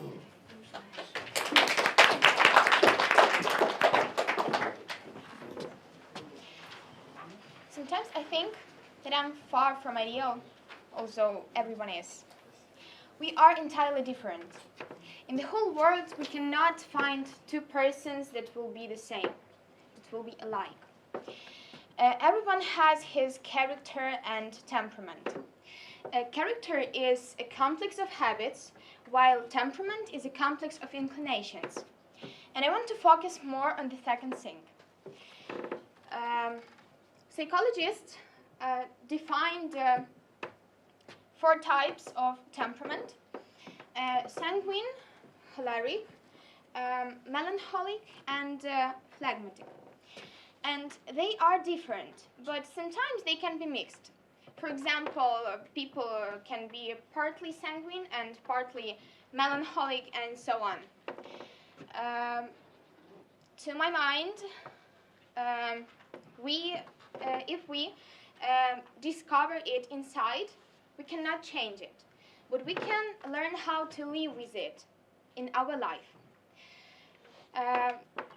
Every person reacts to stress individually. Someone can't cope with stress and starts to cry or shout at everyone around him. Someone just is working himself into the ground just to forget about all difficulties in his life. And someone is really upset. In our life, we have many things that makes us angry and upset.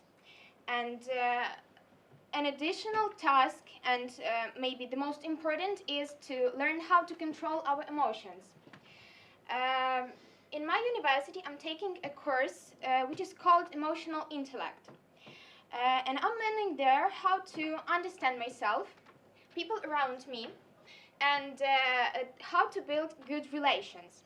And I think that it is really important thing for me because I'm a very impulsive person, like a bomb with a timer. When time ends, I explode.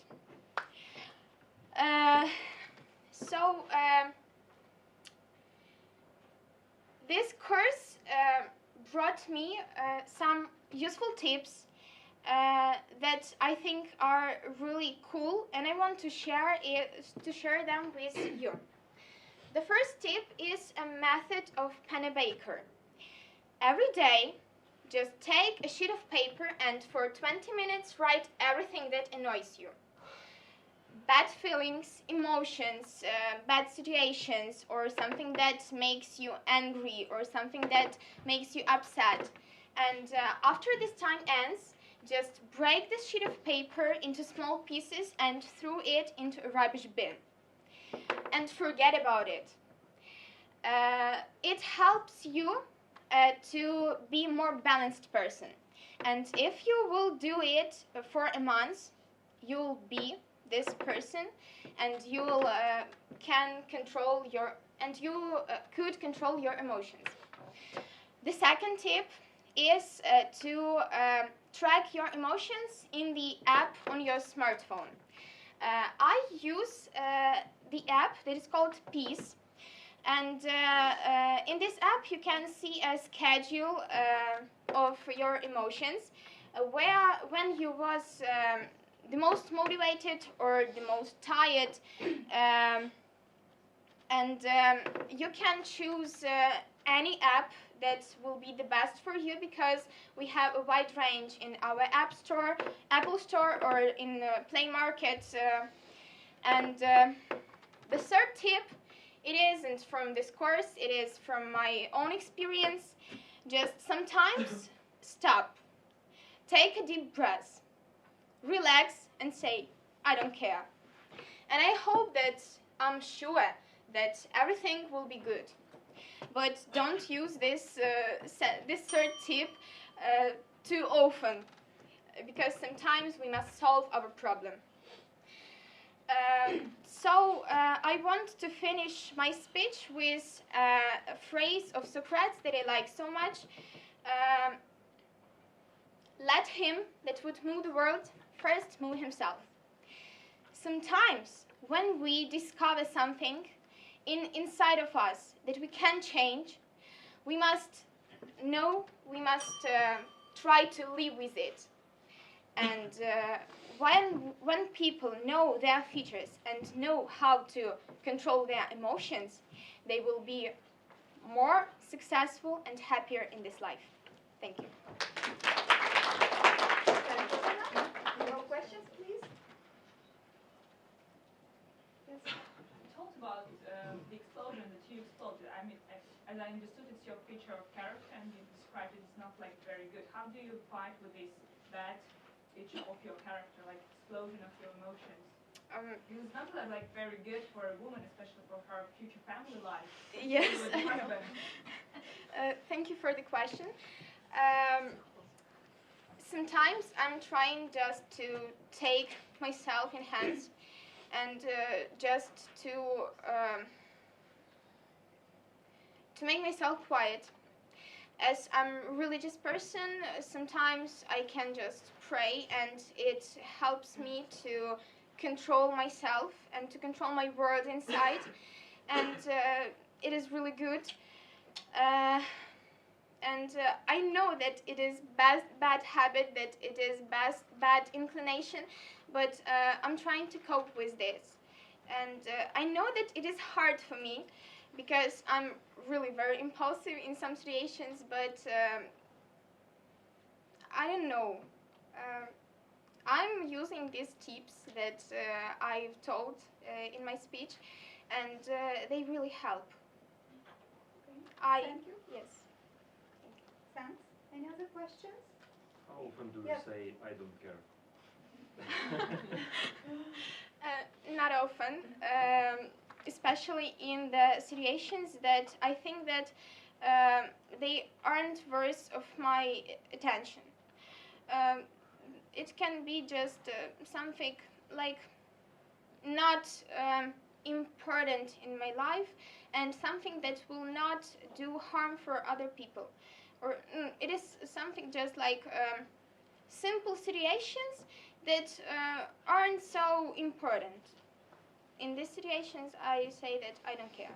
So they can do like an effect on me. They can have an effect on me, but I'm trying not to take them to my attention, to pay attention to them. Thank you. Yes? What emotion are you experiencing right now? Oh, I was afraid of this speech, and I'm coping with this feeling of afraidness. I like scene. I'm thinking, and I'm at this scene very often, but I'm at first time at the scene with speech on English, and it is like the first experience, and I hope that it is successful. I don't know.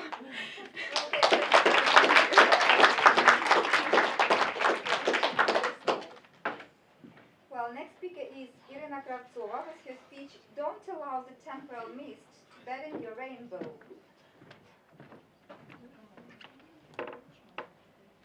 Mistakes. One word and so much negative emotions. Some of us are afraid of them and try to avoid them, but every time they manage to catch us. Your mistakes make you stronger. Have you heard it before? Of course you had. It's a very famous logo and it's often used, and there is a song like that. And there is, of course, there is some sense in this logo. But if that's the case, why do so many people are still frightened to fail? Their fear of mistake is so strong that they give up before they even start.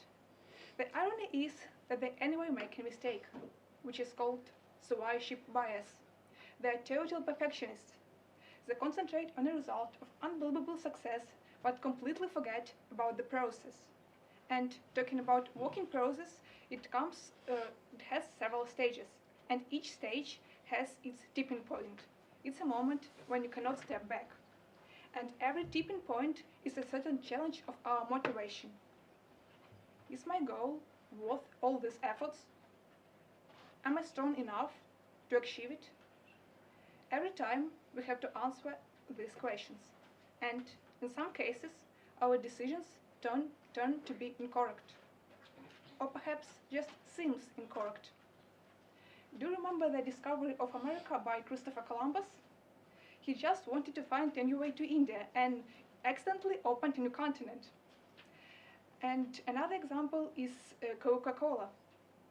I suppose that everyone knows who's Coca-Cola and someone like it. And have you known that it was sold in the drugstore and it was considered as a medicine before? But one time it was accidentally mixed with sweet water, and now we have what we have now. So now, if someone says to you, don't drink too much cola, it's harmful for your health, you may just answer, I just take my medicine. And another example is penicillin. You know, it's the first antibiotic and it saved thousands and millions of lives. And do you know how it was invented? By the aid of laziness. By the way, which of you likes dieting, cleaning, or something like that? I suppose that not so many, and I dislike it either. As well as Alexander Fleming. There was such a great mess in his laboratory, but that mess helped him to open this antibiotic, because there was a garden of different fungi in the flasks, and one day he noticed that one fungi killed a bacteria in the flask, and he developed this discovery. So, as we can say that what our mistakes give us is experience. Sometimes it's unforgettable, sometimes it's really unpleasant, but anyway, it's experience. As mentioned Randy Pauch in the last lecture, experience, it's what you get when you didn't get what you wanted. So it looks like a consolation prize because I wanted to reach some peak and at least I got your experience, but in fact, it's priceless. You know why? Because it is unique. Of course, some people say that it's better to learn from the mistakes of the other people, but in fact, it is not always possible. First of all, because every path is unique. You know Google Maps? Google Maps helped me to get there from the railway station today, but they can't navigate me through my life, because there are no prompts or some instructions, clear instructions. We have to choose our own path, and sometimes our path is covered in a mist of uncertainty. Even if you look at the word mistake more precisely, you will see in the root mist inside. Mist, which is synonymic to fog. And if a real fog may dim your eyes, a fear of mistakes and mist from the mistakes may dim your mind. But you know what? Mist, together with sunbeams, make a rainbow. So I remember one thing: every mist is temporal, and don't allow this temporal mist to mislead you from your goal. Thanks for your attention.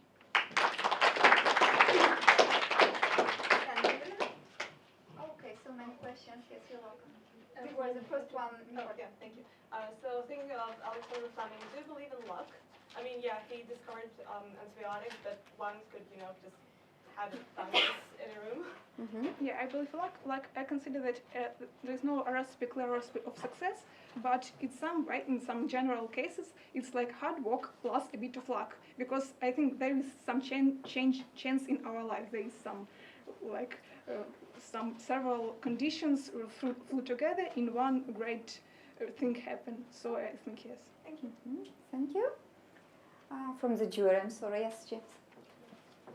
Can you talk about a mistake or a failure in your life and what you've learned from it? Well, as I'm a human after all, and of course I've made a lot of mistakes, and actually my greatest mistake was maybe that I wasn't try, just because I wasn't sure. I was sure it is not for me. Actually, I was so that public speaking is not for me. My pronunciation is not so bad, and it's not for me. But one day I decided, well, I want to try. At least I want to try. And I understand that if you try, you will at least never regret. Even if you fail, at least you won't regret. And regret is much more worse than just be mistaken. Thank you. Okay, you're welcome. What is the greatest mistake you've done? Actually, I answer that one mistake that I wasn't try some things that I wanted to try, and another mistake is maybe connected with relationships, because I sometimes I treat people who not so good as they deserved to be treated, and I hadn't understand it in that moment, but I understand it now, and I try to compensate it in some way now. Thanks. Okay. Thank you. Thank you. Well, now Daria Meshcheryakova with her speech, Leave Your Comfort Zone.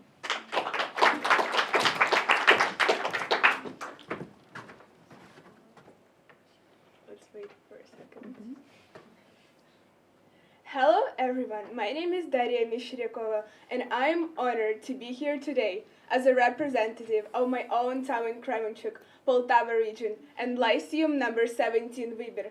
I am here today, and I suppose you are here because at some point of my life, I made a decision to become an opportunist and an experience gainer, to take all the opportunities life gives to me, no matter if they lead me to one more victory and successful achievement or another tough challenge I have to overcome and become some way stronger.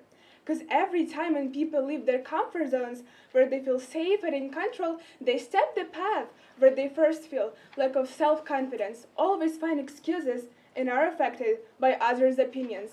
But the farther they go, the more essential skills they acquire. They lose any challenges and problems faster and more successfully. And here, bingo, they reach their growth zone. Here we can find our true purpose, our main why. Here our dreams live and come true. Here we can set higher goals and conquer any objectives. I've already been in America House Kyiv last year as a Flex alumni, and I can see some familiar faces here, but I've never been a semi-finalist of a national public speaking contest. So if to speak about the totally new experience of mine, I'm somewhere in the middle now. When I first saw the topic we are speaking, the first thing which came to my mind was one of my favorite Simon Sinek speeches, How Great Leaders Inspire Action, which has more than 40 million views and is the third most popular TED Talk of all time. I'm sure you've heard about this unbelievably amazing British-American author and about his idea of the Golden Circle, which has 3 parts: why, how, and what. Simon's advice is to start everything, any decision, any action, your business, following your vocation and living your life, beginning and understanding why you do it. That was the first time when I heard about something called the law of diffusion of innovation, which claims that the first 2.5% of our population are our innovators, the next 13.5% are early adopters, the next 34% are early majority, then goes late majority and the laggards. If anyone wants to achieve mass market success or mass acceptance of any idea, he can have it until the tipping point between 15 and 18% of penetration. The early majority will never try anything until someone else has tried it first. So, they are the innovators and the early adopters who make those crucial intuitive decisions. They first make it for themselves, but they open the door to others. They face it first and make it acceptable for others. Well, I'm 17 and this is not much, but Simon's speech made me think of my own way for the last 5 years. It happened like that I think which are pretty common for lots of young people in Ukraine, like participating in flags, becoming a member of European Youth Parliament, going to European school summer camp in Georgia, winning different contests and Olympiads on a city, regional, all Ukrainian and international levels. In my case, were mostly connected with English for my school community, were for the first time. And every time when I ask my teacher about someone else's previous experience, how it was before, the answer was, Dash, it's the first time. We're the first to try. There were so many failures, tears, hard work, struggling, but also victories, experience, trust, pride, love, joy, and excitement. Since the last year, my school has become a lyceum, and we can boast foreign language specialty classes, which give the opportunity for students from more than 8 schools not to commute to the city center every morning, but study and learn English and German intensively where they live. At first, I surely did everything for myself and from my personal experience, but now I try to do more for others because I can see the results. I see that even I can make a difference and change the life of my school and neighborhood community for better. Real leaders inspire. They are the ones who know the way, who go the way, and who show the way. The path from dreams to success does exist. May all of us have the vision to find it, the courage to get on it, and the perseverance to follow it. Thank you. Thank you, Daria. You're welcome. Questions? Okay. Yes, you.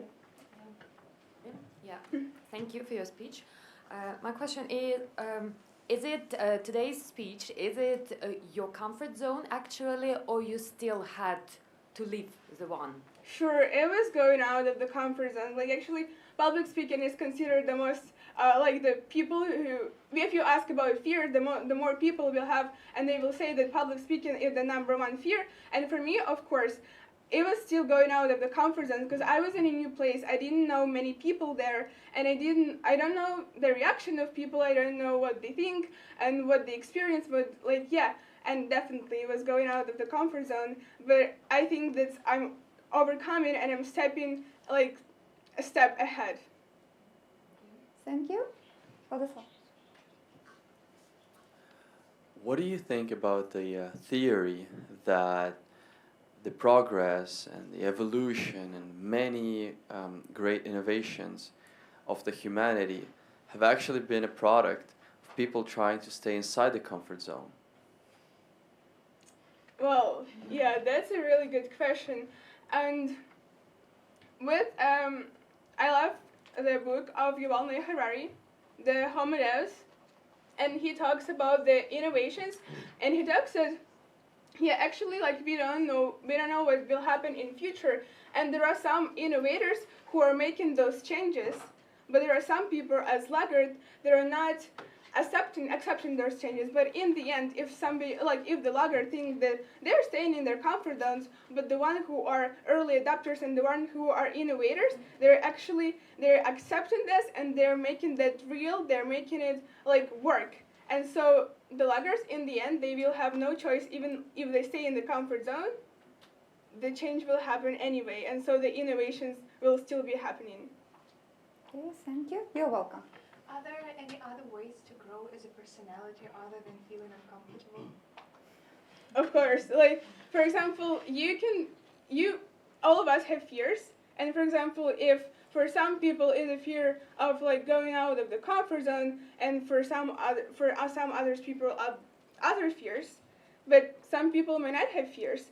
So the way to grow then is to practice a lot, is to find people who are your inspirators, is to learn from them, is to share your experience with other people, is to have like a peer education that you share your knowledge with other people and those people share knowledge with you, and so you will grow as a person as well.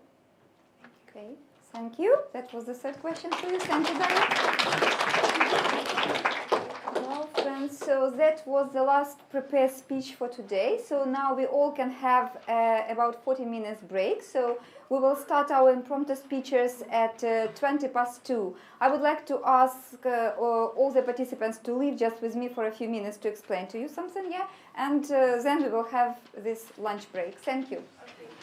And the juries, you may discuss everything.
Back now, and we will have a final stage of the competition, impromptu speeches. But before that, I give the floor to the jury to announce a finalist of the competition.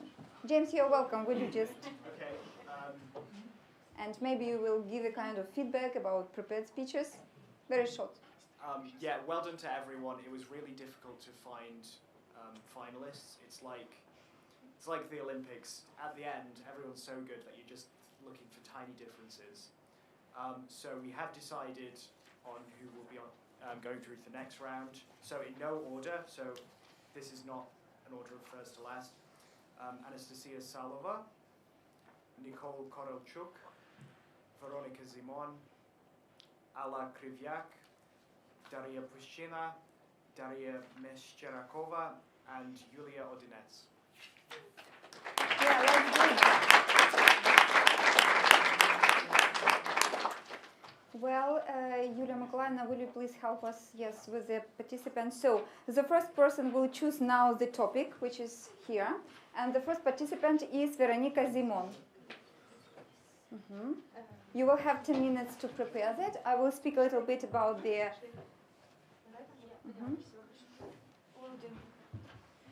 Let's support Veronika.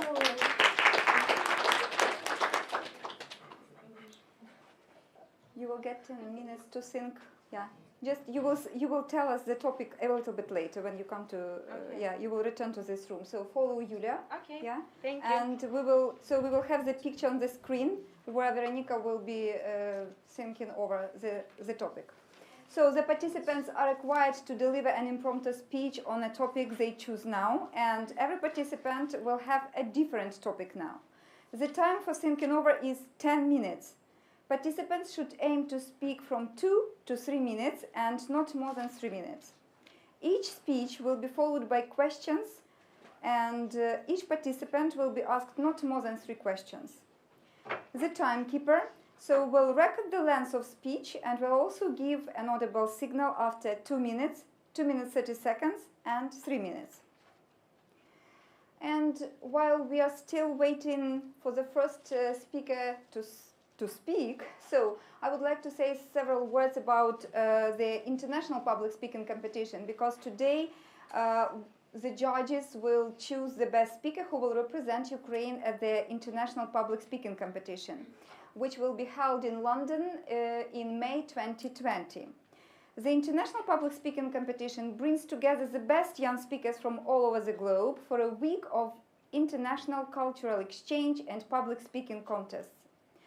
The competition is part of a 5-day program of the events, including public speaking, debating and performance workshops, and educational and cultural excursions, and all culminating in a 2-day final of the International Public Speaking Competition.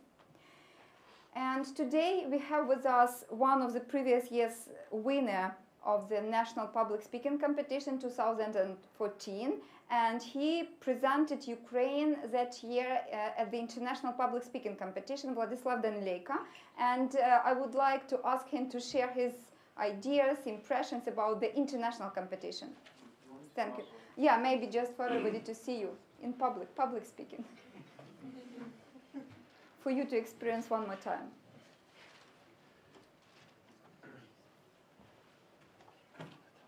No, public speaking. Yeah. No mics are allowed. Yeah. Hey, good afternoon, everybody. First of all, thank you so much for all your speeches. It was very interesting.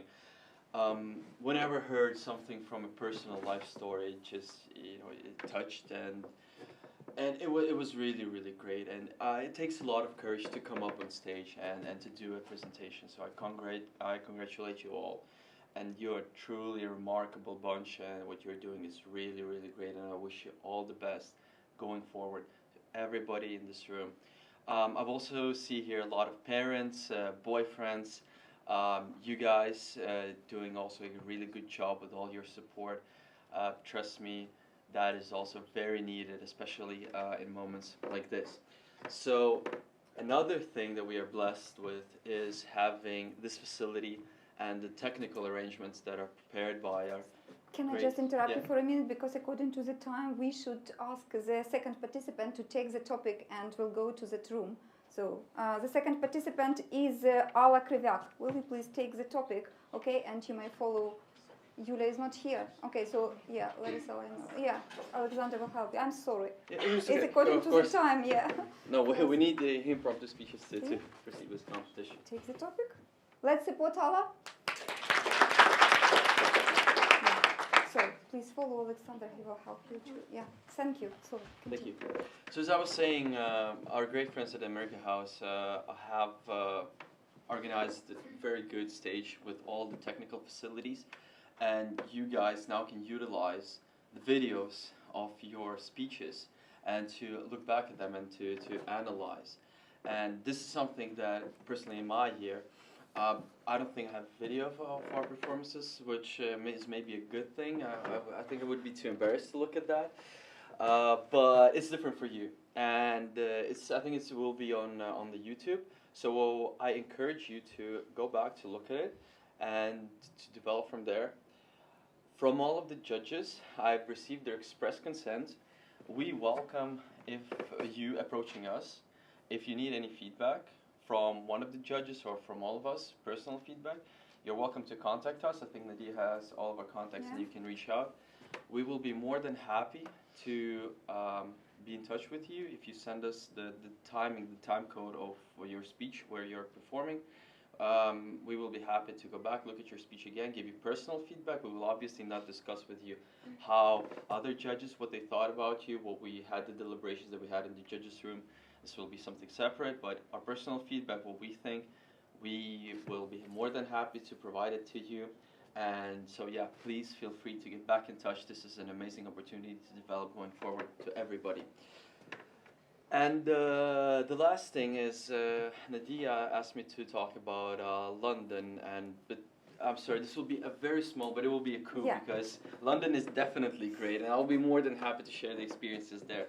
It's it's a week just networking and going to the Globe Theatre and having master classes with the actors that are actually in that theater, and it's a once in a lifetime experience. It's truly great.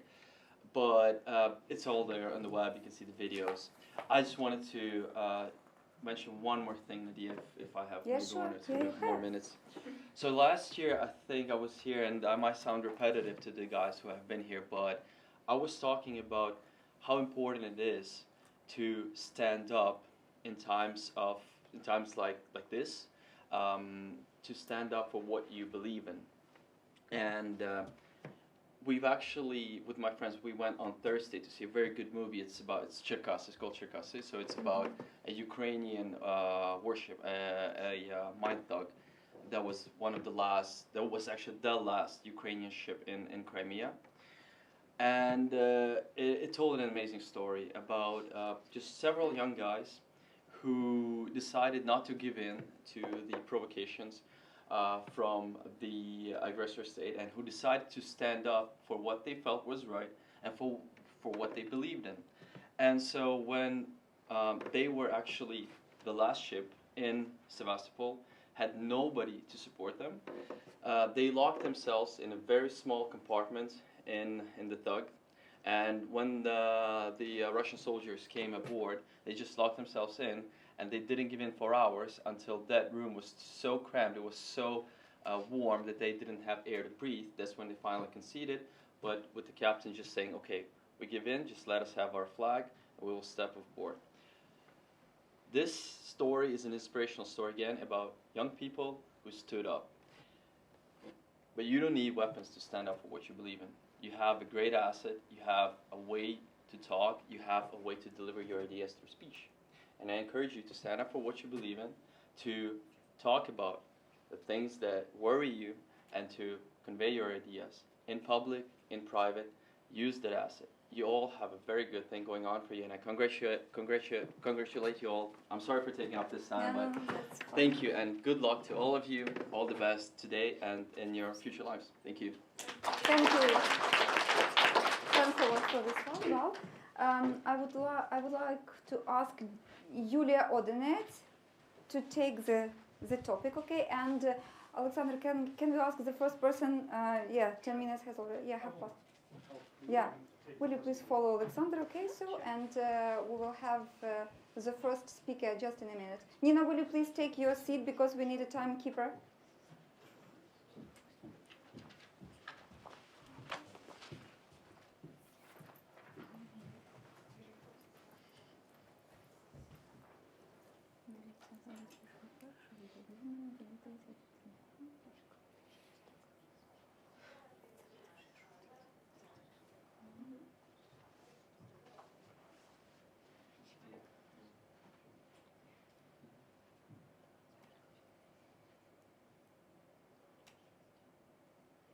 Where is the third participant who just followed Alexander?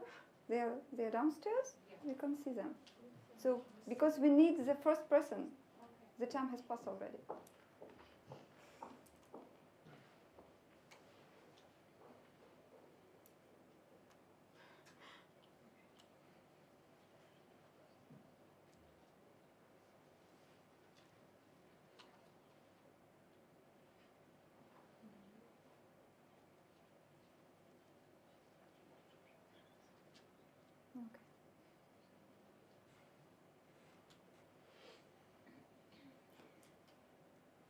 So now we will hear the first topic and the first impromptu speech.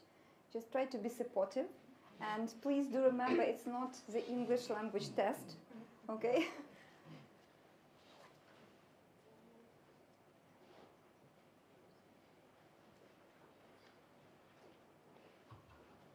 All right, so at last we have the first speaker with us. So it's Veronika Zimon, and she will tell her topic now and will speak. Okay, thank you for sticking here with us. So my topic is, would you ever say yes to someone even if you meant no? Can you put it? Okay. So, for starters, imagine that the whole world is listening to you right now. What would you say? Well, it's very hard to answer that question, but you probably wouldn't want to lie to billions of people. You would want to say something sincere from the bottom of your heart. Well, personally, I would. I would tell the people something from my own experience, something that I want them to also know and believe in. Would it be something that I didn't live through or didn't know for sure? It wouldn't. I want to live in the world where people can think for themselves and live equally. In that world, consist and saying what you actually mean is very important, and we as young leaders have been all striving for that, right?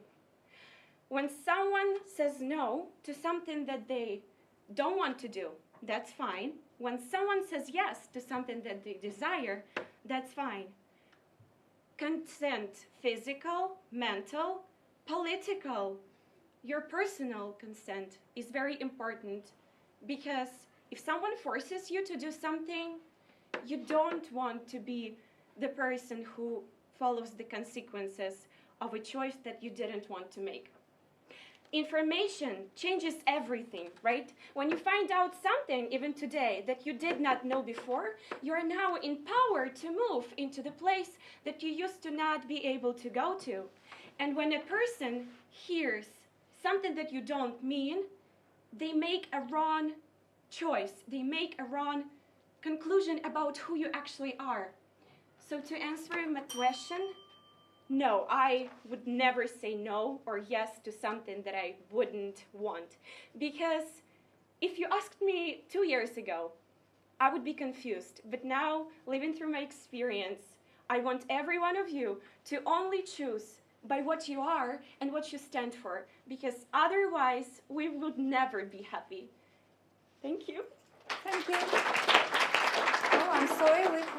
You may have some questions. Oh, I'm okay, sorry. Yeah, it's the same procedure. So, any questions, if you have any? Judges, any questions from you? Sure. Yeah. Thank you for your presentation. Thank you. So what if you say no to something maybe that you ought to say yes to? For example, if you are afraid to come to the speaking competition, and then initially you said no, then wouldn't you be giving up an opportunity? Thank you very much. I mean, if you asked me a few years ago, yes, but I can speak only from what I do know and what I have been through now. And I mean, I'm here for the second time, right? So I have obviously lost last time, and I was devastated because it's important, right? But whenever you say no to an opportunity, you lose a lot of experience and a lot of opportunities, not only to succeed, but maybe gain experience, meet people, talk to someone, gain some knowledge that you don't know where you will need in life, yes? So I would say no only if I had the circumstances that would really stop me from that, or if I, from the bottom of my heart, didn't want to do it. All right. Thank you. Thank you. Okay. Well, please, would Nicole Korolchuk, yes, take a topic and yeah, and we will have next speaker with us now. Alla Krivyak, you're welcome. The stage is yours. Yeah, Nicole, you will have 10 minutes to prepare. Please say the topic of your presentation, impromptu speech. How is it to feel? Okay. May I start? Yeah, sure. So everyone has feelings. We can feel love, we can feel happiness, we can feel something more interesting, but we can feel the pain too. And I appreciate the feelings of all of you, but today I'll be talking not about our feelings, but the feelings of plants. Okay, really, not lots of people are talking about the feeling of plants, because they are talking about the feeling of animals, for example. But the plants are those citizens of our planet which give us an air. So they need to have an air too.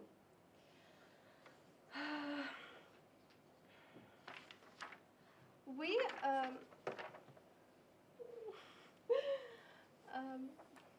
shall we? Don't worry, just speak freely. We are not the only one who lives on our planet. And we should appreciate the feelings of animals, of plants, and of ourselves too. But we should think about the pollution which we use every day and which we make the plants around us to use too. Because we throw it away and we don't think about it, and it pollutes our plants, and then pollute our air, and then pollute us. So everyone think about himself for the first time, because we love ourselves, so we should appreciate the feelings of plants, so they will be appreciate our feelings. So let's not pollute our planet, and everyone has feelings. So the plants have feelings too. Okay, thank you. Well, any questions, please? From the audience, yes? Do you believe in the concept that the plants, they have the soul as the human have? That when you kill them, you kill the soul, like kill the human, but they just simply have the different form of living. Just you're a human, and they have the form of a plant. Do you believe in the soul? I didn't hear about this thinking before, but I think that Do they feel pain as the same as humans? I think I really don't know, and nobody knows about it, but I think that we should think about it like in this way, that if we kill this plant, it will feel the same pain as we feel. And then we will think more about it. We'll think about pollution, about something that kills those plants. So it is a good way of thinking. Okay, one more. My dad used to say that plants, flowers, plants, like young plants, they are the remains of paradise, of heaven on earth. It is great, and I do believe that plants really can have feelings.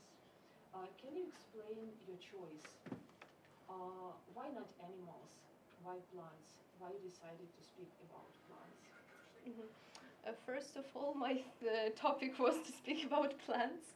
But I'm sorry, because I thought that. Yeah, I'm sorry. No, it's okay. I will tell that even if my topic was about something else. Feelings. I'm sorry, because I heard only about feelings.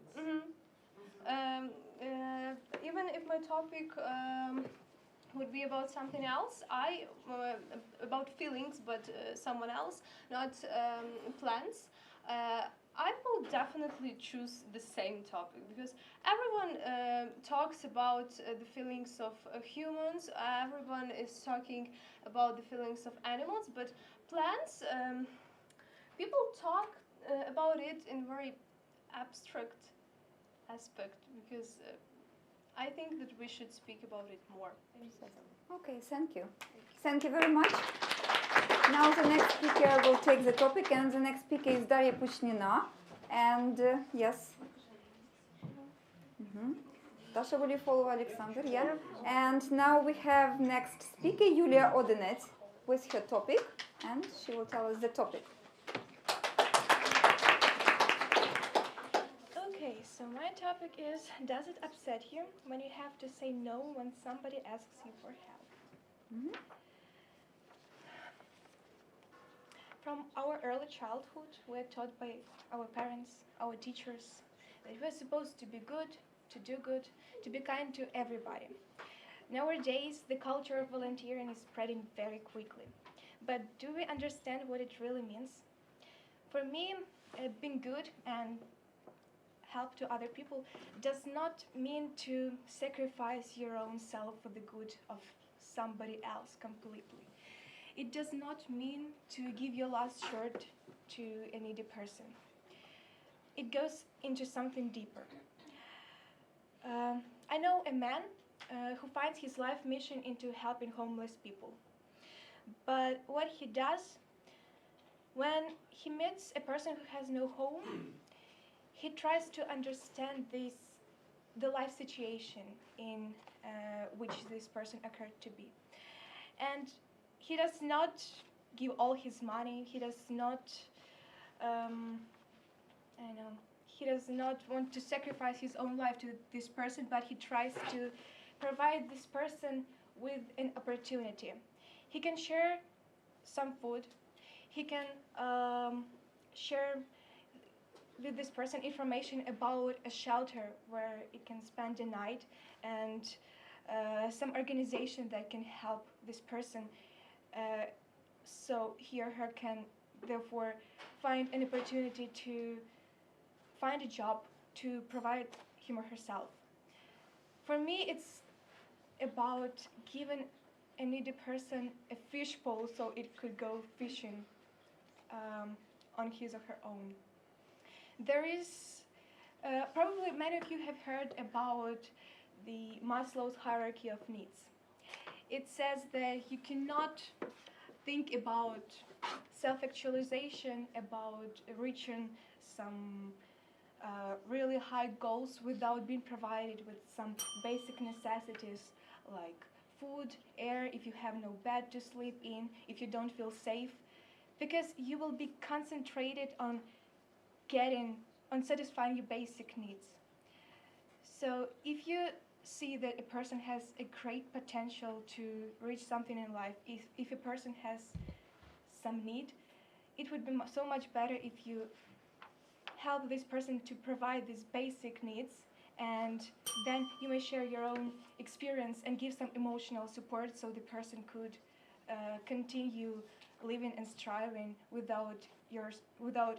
your participation, being a self-sufficient being. Thank you. Thank you. Well, any questions, please? Sophia, are you ready with a question? No, it was just okay. Any question? At least one? Yes. Take please. Hello. Thank you for your presentation. When you think about Maslow's hierarchy of needs, how would you describe where your needs fall in this hierarchy, or where you're at in the hierarchy? That's a very interesting question. Thank you.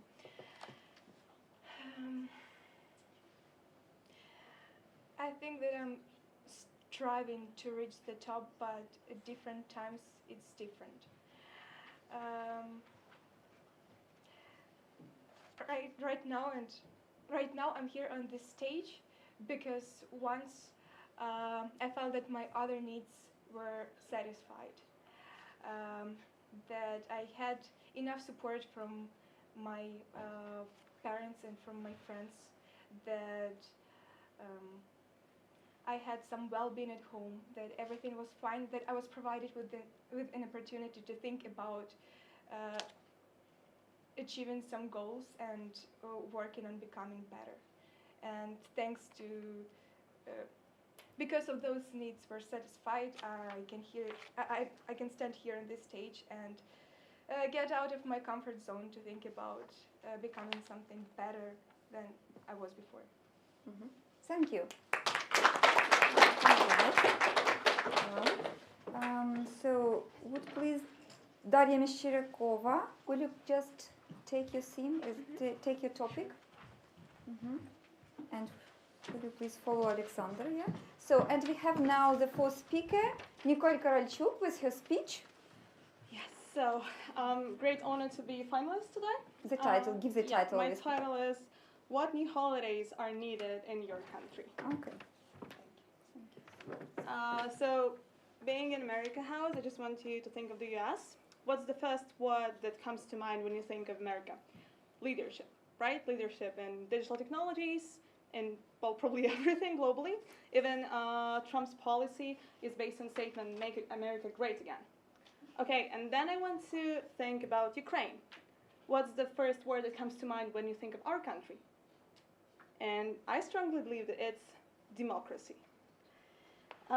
You know, our world is being transformed, and we are this power that transforms it, especially in our country. And it said Ukraine is not great because of what government did. It's great because of what people had opportunity, choice, incentive, and freedom to do. And, you know, we all want to be great people, right?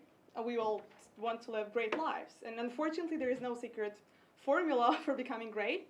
However, there is a secret ingredient. I really like a statement that our world is not made of tiny atoms, it's made of tiny stories. And there is a simple message from great people's stories. So face problems, disrupt existing models in the best way possible, and try to make the world a better place. And I believe that's what Ukrainians do. That is why, in my opinion, we really need something like a National Democracy Day or something to really appreciate the people. They're willing to serve and to stand up, speak up, vote, and really change our country. So as for other holidays, not so long ago, we changed the date when we can congratulate our men from 23rd February to 14th of October. And in my opinion, that's great. So last semester I spent in Vienna on exchange semester, and unfortunately many foreigners, they would either know about Ukraine because of war, or they would say something like, oh, it's like Russia, right? And I believe that differentiation is actually something that we lack, and it's great that we can differentiate it. And I believe that this National Democracy Day would actually create some value for us as a nation, obviously present some opportunities and challenges for policymakers, and unlock broader societal benefits, so I hope so. And that's why I really think it's important. Thank you. Thank you. All right. Questions, please? Sure, I'm full of questions.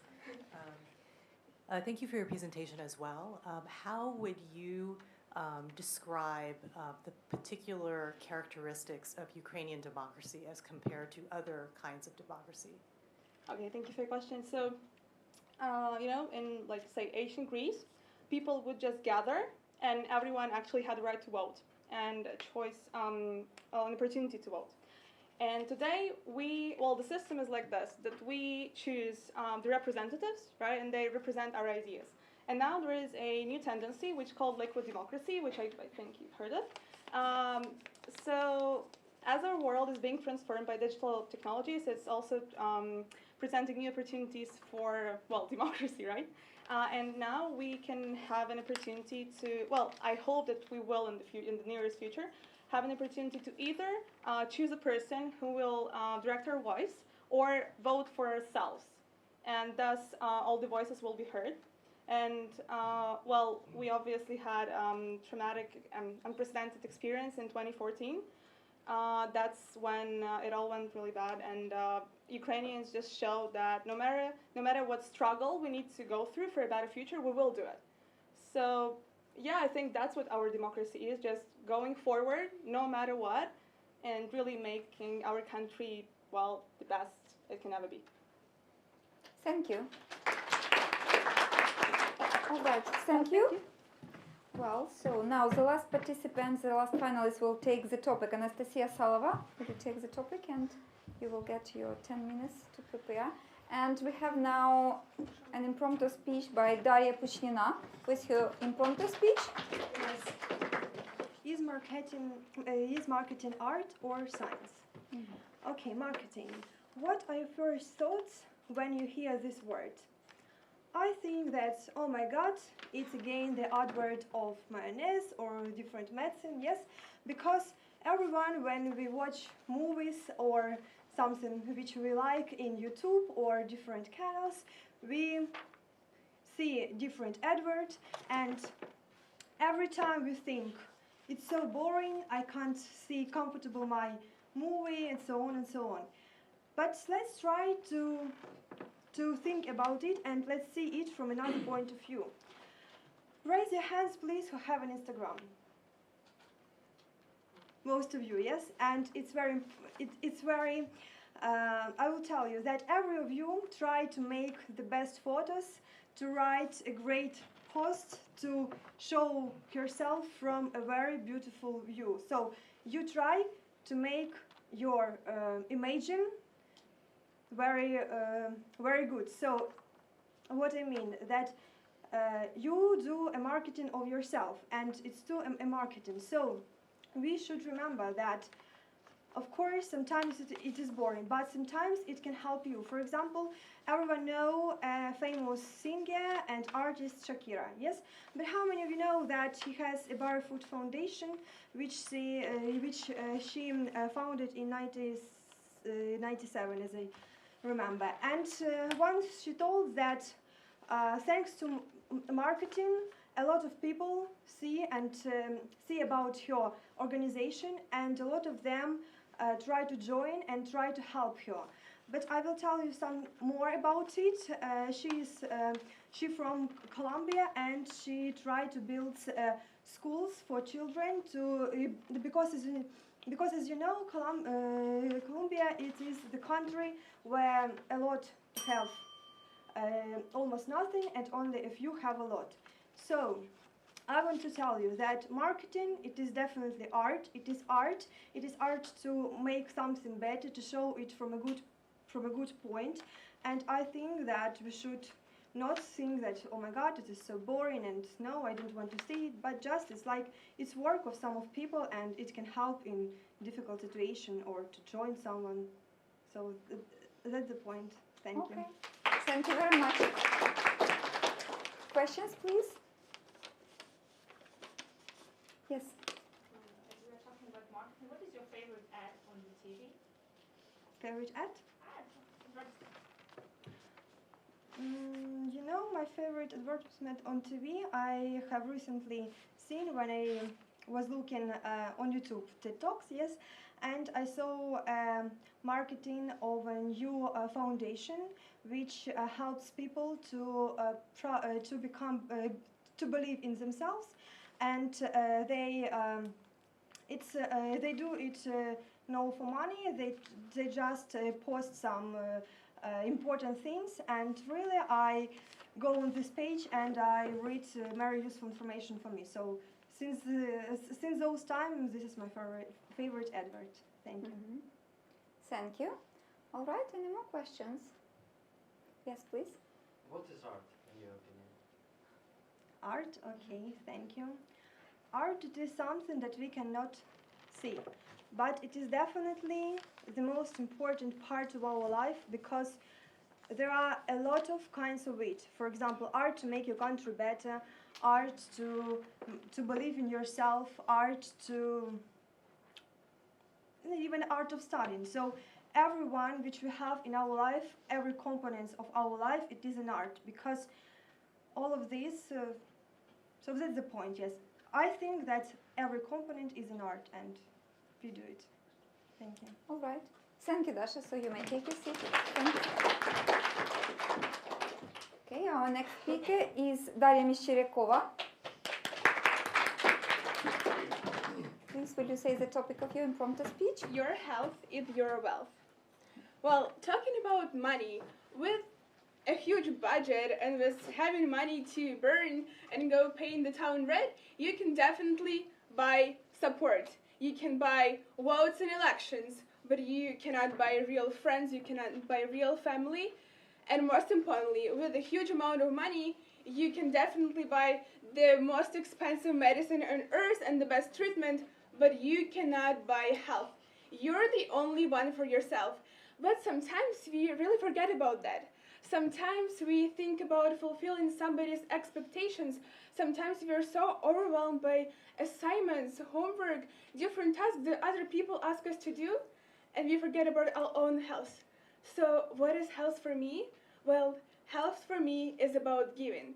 According to the very inspiring TEDx speaker and psychologist in Pennsylvania University, Adam Grant, so people are divided into two parts, actually on three: givers, takers, and matchers. So takers are the ones who care about wealth, who care about money, who care about themselves and about fulfilling and about becoming successful themselves.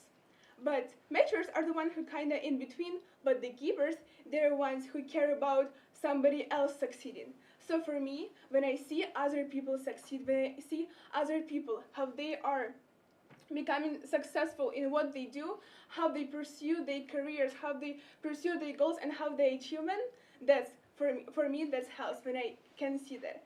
And it's actually about, like, one also, Simon Sinek, that I already talked about him, so the finite players and the infinite players. So the finite players are really care about their goals and they care about money. They care about how their business will become successful.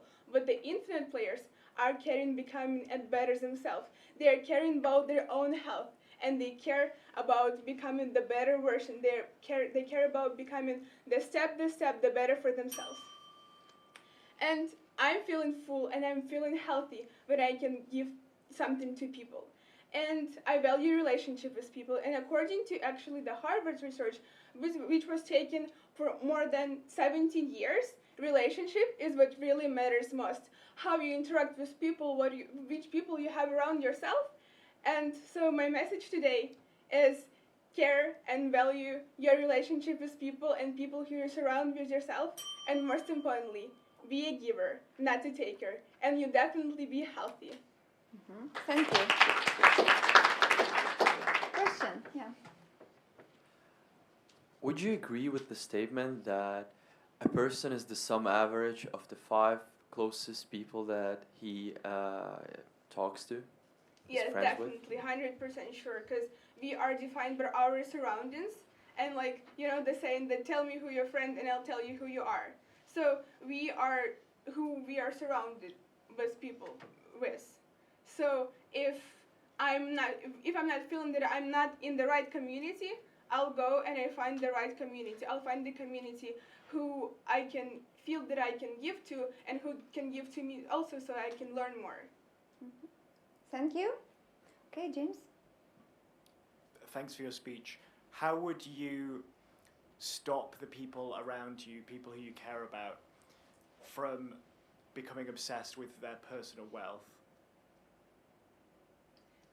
That really depends on a person and what values they set for themselves. And I try to really surround myself with people who, you need to have money for living. You need to have money for satisfying your basic needs, but you don't need the huge, suitcase of money for being healthy and for being successful and for most importantly being happy. All right, thank you. Thank you. Thank you.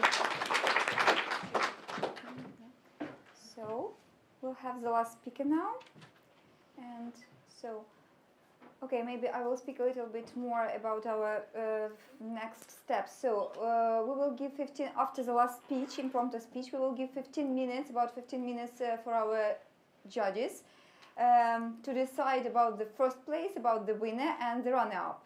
And we all have a chance to choose the audience choice. Okay, so before leaving this room for the break, please will you vote for the best speaker today? Okay? I'm sorry, how do we vote? Do we have a list? Yeah, we have just have a look at, you will take the paper, you will just write the name and the surname, okay? I will introduce all the participants after the last speech one more time, okay?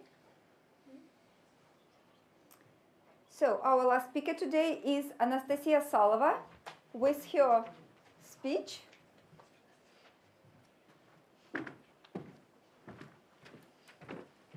Do favorites or annoying celebrities make you want or not want to buy a product? Okay. So, celebrities. They're an essential part of our everyday lives, an essential part of pop culture. When someone says, look, there is a star, someone may look up at the sky and someone may just look around. There is an idea in society that we have to look up at somebody, should appreciate somebody. And celebrities give us a perfect opportunity to admire them and to see and to look at the life that we want to lead. We can't but not to catch a sight of them. And nowadays, as our reality is a bit different, and social media is very developed, we can see them on Instagram, Facebook, and other websites. Social media give them even more opportunities to be successful and rich. Of course, it has its drawbacks. Sometimes people cross the line and they get bullied publicly, of course. But it is also a very good business opportunity. So, for example, nowadays lots of celebrities make a grand amount of money just posting some product on Instagram. I guess that we have a problem with it because sometimes what we see is not true, and sometimes it creates not normal expectations about what life should be. Sometimes the products that celebrities advertise can be detrimental, can't be good for us, and we just spend money to get the life that we want, but we won't get it. So, to answer this question, do favorite or annoying celebrities make you want or not want to buy a product? I will surely answer no. And so I advise you. Okay, thank you very much. Just for a while, we'll have some questions for you. Yeah, as usual. Okay, questions for the last participant. Okay, Vladislav. Who is the most annoying celebrity for you? Oh, actually, I don't even know. Okay, so I don't think that I admire anybody, and as well, I don't find anybody annoying. So that's it. Okay, thank you, James. what about someone who's a celebrity, but someone who has a lot of success in business, in politics, in their personal life? Would you trust them if they promoted a product, like Bill Gates, for example? Okay, so I'm not sure about this one. Okay, talking about Bill Gates, I don't think that he promotes some products. For example, I can't imagine him promoting some pills for losing weight, for example, as some celebrities do.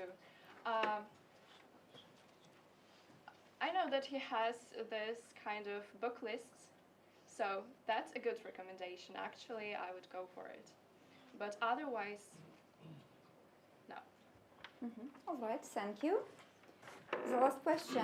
Yes, sorry, you were the first. In the childhood, which of us had the celebrity we wanted to look like? Which was your celebrity whom you wanted to look like in the future? Okay, so you keep asking me about celebrities, but I can't just think about someone definite. Okay, so if to look deeper into my childhood, if to analyze it, maybe it would be Emma Watson, because first of all, she was the main character of a movie we all enjoy that much, and what I admire about her, she isn't afraid to speak up. So she's an activist, she's a feminist, and I admire it. All right, thank you. So we can't have more than 3 questions. Thank you very much. Well, dear guests, friends, all the audience and judges, of course. So I will name now the people, only 7 people, because those 7 people just were chosen to be finalists. So, and we may choose, we should take into account both prepared and unprepared speeches and vote for the best choice. So, Alla Kryvyak, please stand up and just for everybody to see you. Okay, thank you. Дарья Мещерякова. Дарья Пучнина. Вероника Зимон. Юлия Одинец. Николь Корольчук. And Anastasia Salova.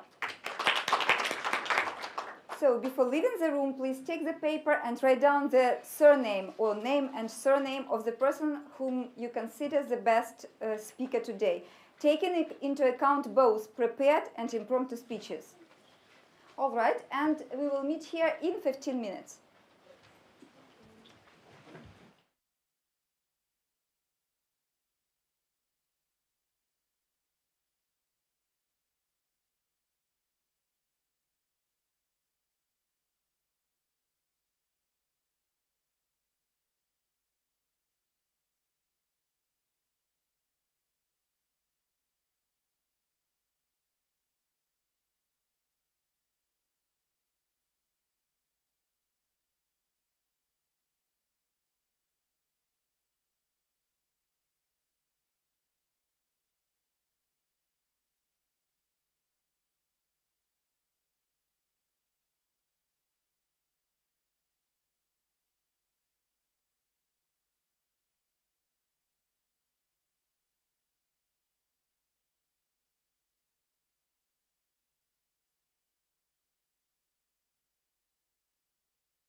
Competition 2020.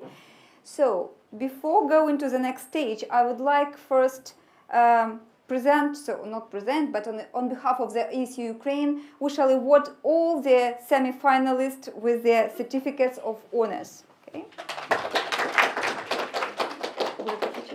So, I give this task to one of our previous year's finalists, and he will read the surnames, and you will come here, and we will have pictures, and you will stay here, because after that we will have a common picture, okay? Thank you, Nadia. Truly a great honor. Yeah, couldn't have said it better. So again, congrats to all of you. And as I call your name, can you please step up and get your certificate? The first certificate goes to Miss Nadia Veselovska. Nadia, yes, to the stage, please.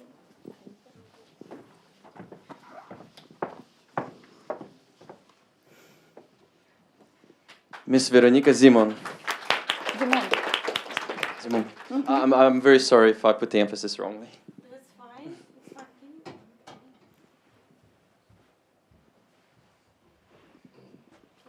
Yes, and to the stage, thank you.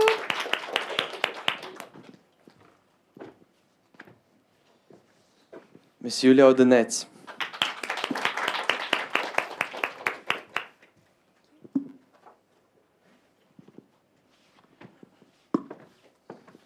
Miss Katerina Horban. Okay, maybe she's, okay, later. Mm-hmm. Miss Sofia Matsuk.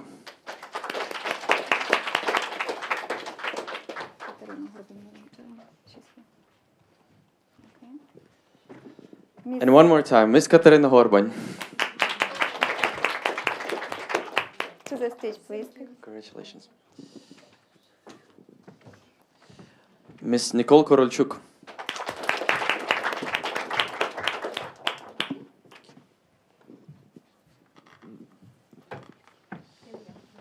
Maybe this way. Yeah, this way, yeah, it's better. Change of thought, okay. Miss Anastasia Salova.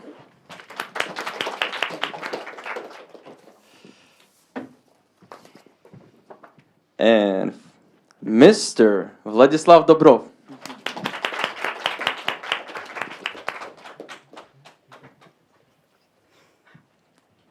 Congratulations. Miss Tatiana Yevtushenko.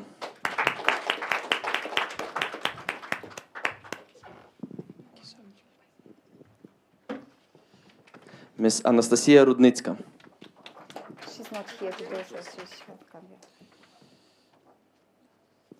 Miss Daria Mishirakova.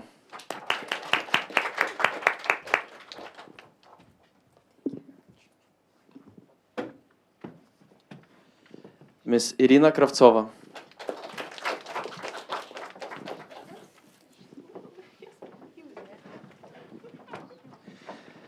Miss Olena Jaworska.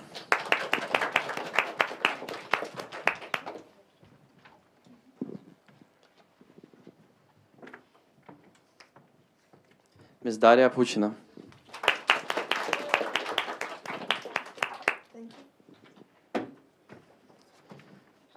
Miss Alla Krivyak.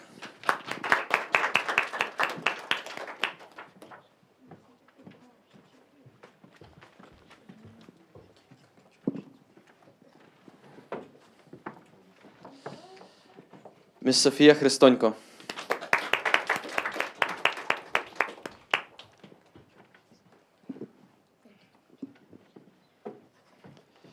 Miss Евгения Соболева.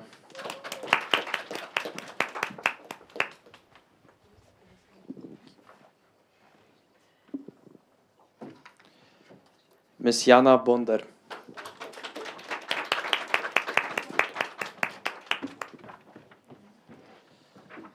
And last, but certainly not least, Miss Natalia Samoil.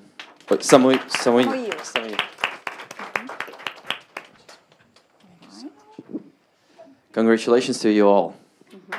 Okay.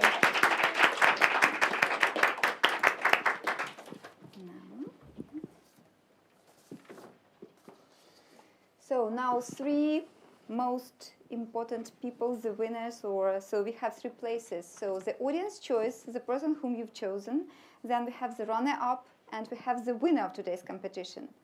So Vladislav will announce, and I have some small presents for those people. Okay, well, this is tough. Previous years I was on the question team, and to be honest, I miss those times now. It was a lot easier. It was a lot easier than sitting and having the burden of choosing the winner. But this is a competition. You have a job. You have a job to perform. We as the judges had a job, and that job was to choose the best 2. But also the audience had a choice, and that choice was to choose the audience choice. Now, the Audience Choice Award goes to Miss Nicole Korolchuk. Congratulations, yeah. Thank you very much. 2 diplomas you have. Okay, take a place so she will understand why we are.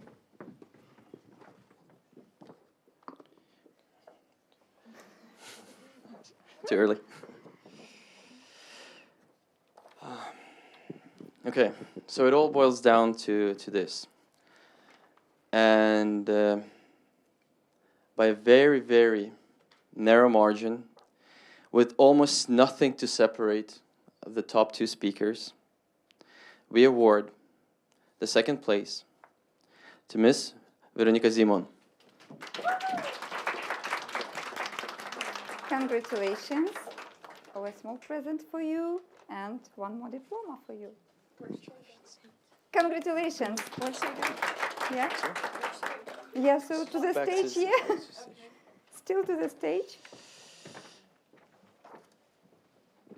And finally, to complete an amazing edition of the 2020 National Public Speaking Competition, a year that has seen many strong speakers, excellent speeches, we award the winning certificate to Miss Nicole Korolchuk, 2020 National Public Speaking Champion. Congratulations. Congratulations.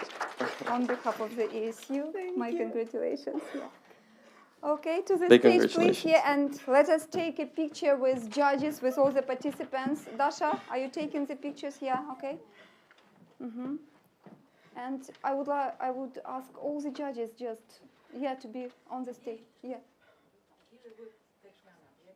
Yeah, a little bit late. Okay, so Tatiana, now, Okay, so now Tatiana will say some words about the competition to sum up our difficult procedure today. I'll just ask my colleague Diana to help. We have little prizes for the winner and the runner-up. And the winner is also the audience choice. I think it's just obvious that we just enjoyed your speech so much. Congratulations, Nicole. But also congratulations to all of you, courageous souls. You did an amazing job. I was really impressed, not just with the way you delivered your speeches, but how passionate you were about your topics. And I think that was the most important thing. So congratulations. We hope to see you next year here at America House, or maybe sooner if you're here in Kyiv. And have a wonderful day today. Thank you. So we have, a little swag from America House. Okay. So, for the first place, our winner today, runner-up, and audience choice, it's the same person. It's the same stuff. The same stuff, okay. That's why we have, Thank you very much, yes, and I would like to thank all the team of America House and for your hard work during the preparatory stage and during this day. So, Alexander, thank you very much for your help. So, you are just an amazing IT person here. Tatiana, thank you very much with all your support and, just all those advice and everything. So, and I would like to ask maybe jury to say several words, just a kind of feedback about today's hard work of the participants, And then we will have a common picture. I still just want that for our website and everything. Pei, would you like to speak first? Sure, Yeah, sure. okay. It would be an absolute pleasure. Thank you all for taking the time to come to America House to participate in this competition. It was so impressive to see Ukrainians for whom English is definitely not the first language put yourself on the line. And as was mentioned today, public speaking is one of the things that people find the scariest. And for people, who are between the ages of 16 and 20 to put yourselves in this spot, you must congratulate yourselves. Your parents and family must be so proud. I think that this shows that the future of Ukraine is indeed bright. And I hope to have the opportunity to see more of this in the future. Thank you. Yes. I'd like to echo what my colleague said, but I was here last year as well, and I have to say that this year was of very high quality. Everyone was exceptional, and many of you spoke about change and using difficult times in your life to improve, and I noticed that there are some people here from last year, and you've all got much better, so you're practicing what you said, and I hope everyone else can use this experience to improve themselves, improve their resilience, and how they cope with pressure. Thank you. Yulia Mykolaievna, maybe you will tell several words. Okay, it's my first experience on the jury, but I cannot express how much I've enjoyed it. And I know what really a trial it is for all of you at your age and at your level of mastering English to come here and speak and to open up your souls to us. Thanks for sharing your stories. Thanks to responding to the hardest questions from the audience and from us. And we truly believe that we will see many of you here next years and see your progress. And those who probably are doing it the final time, please remember this is only the beginning of a new stage and success is still ahead of you. And you all spoken very nice words that this day today will be the very first step to a great, great future. So thank you all. Thank you.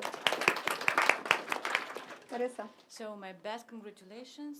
I'd like to mention that I've been the fifth I've done this work in the jury, but I'd like to say, not to repeat the words of my colleagues, that this year you've been the most courageous and the strongest. And I hope very much to see all of you like one team and see you here in this America House next year. Thank you very much for your hard work. Thank you. Can we have the picture of you? Can we have the picture with the judges, please? Okay. Just, you also need stage, a part of the stage for your difficult job today. Yes. Tiana, somewhere in the center, Vladislav, you as well, yeah.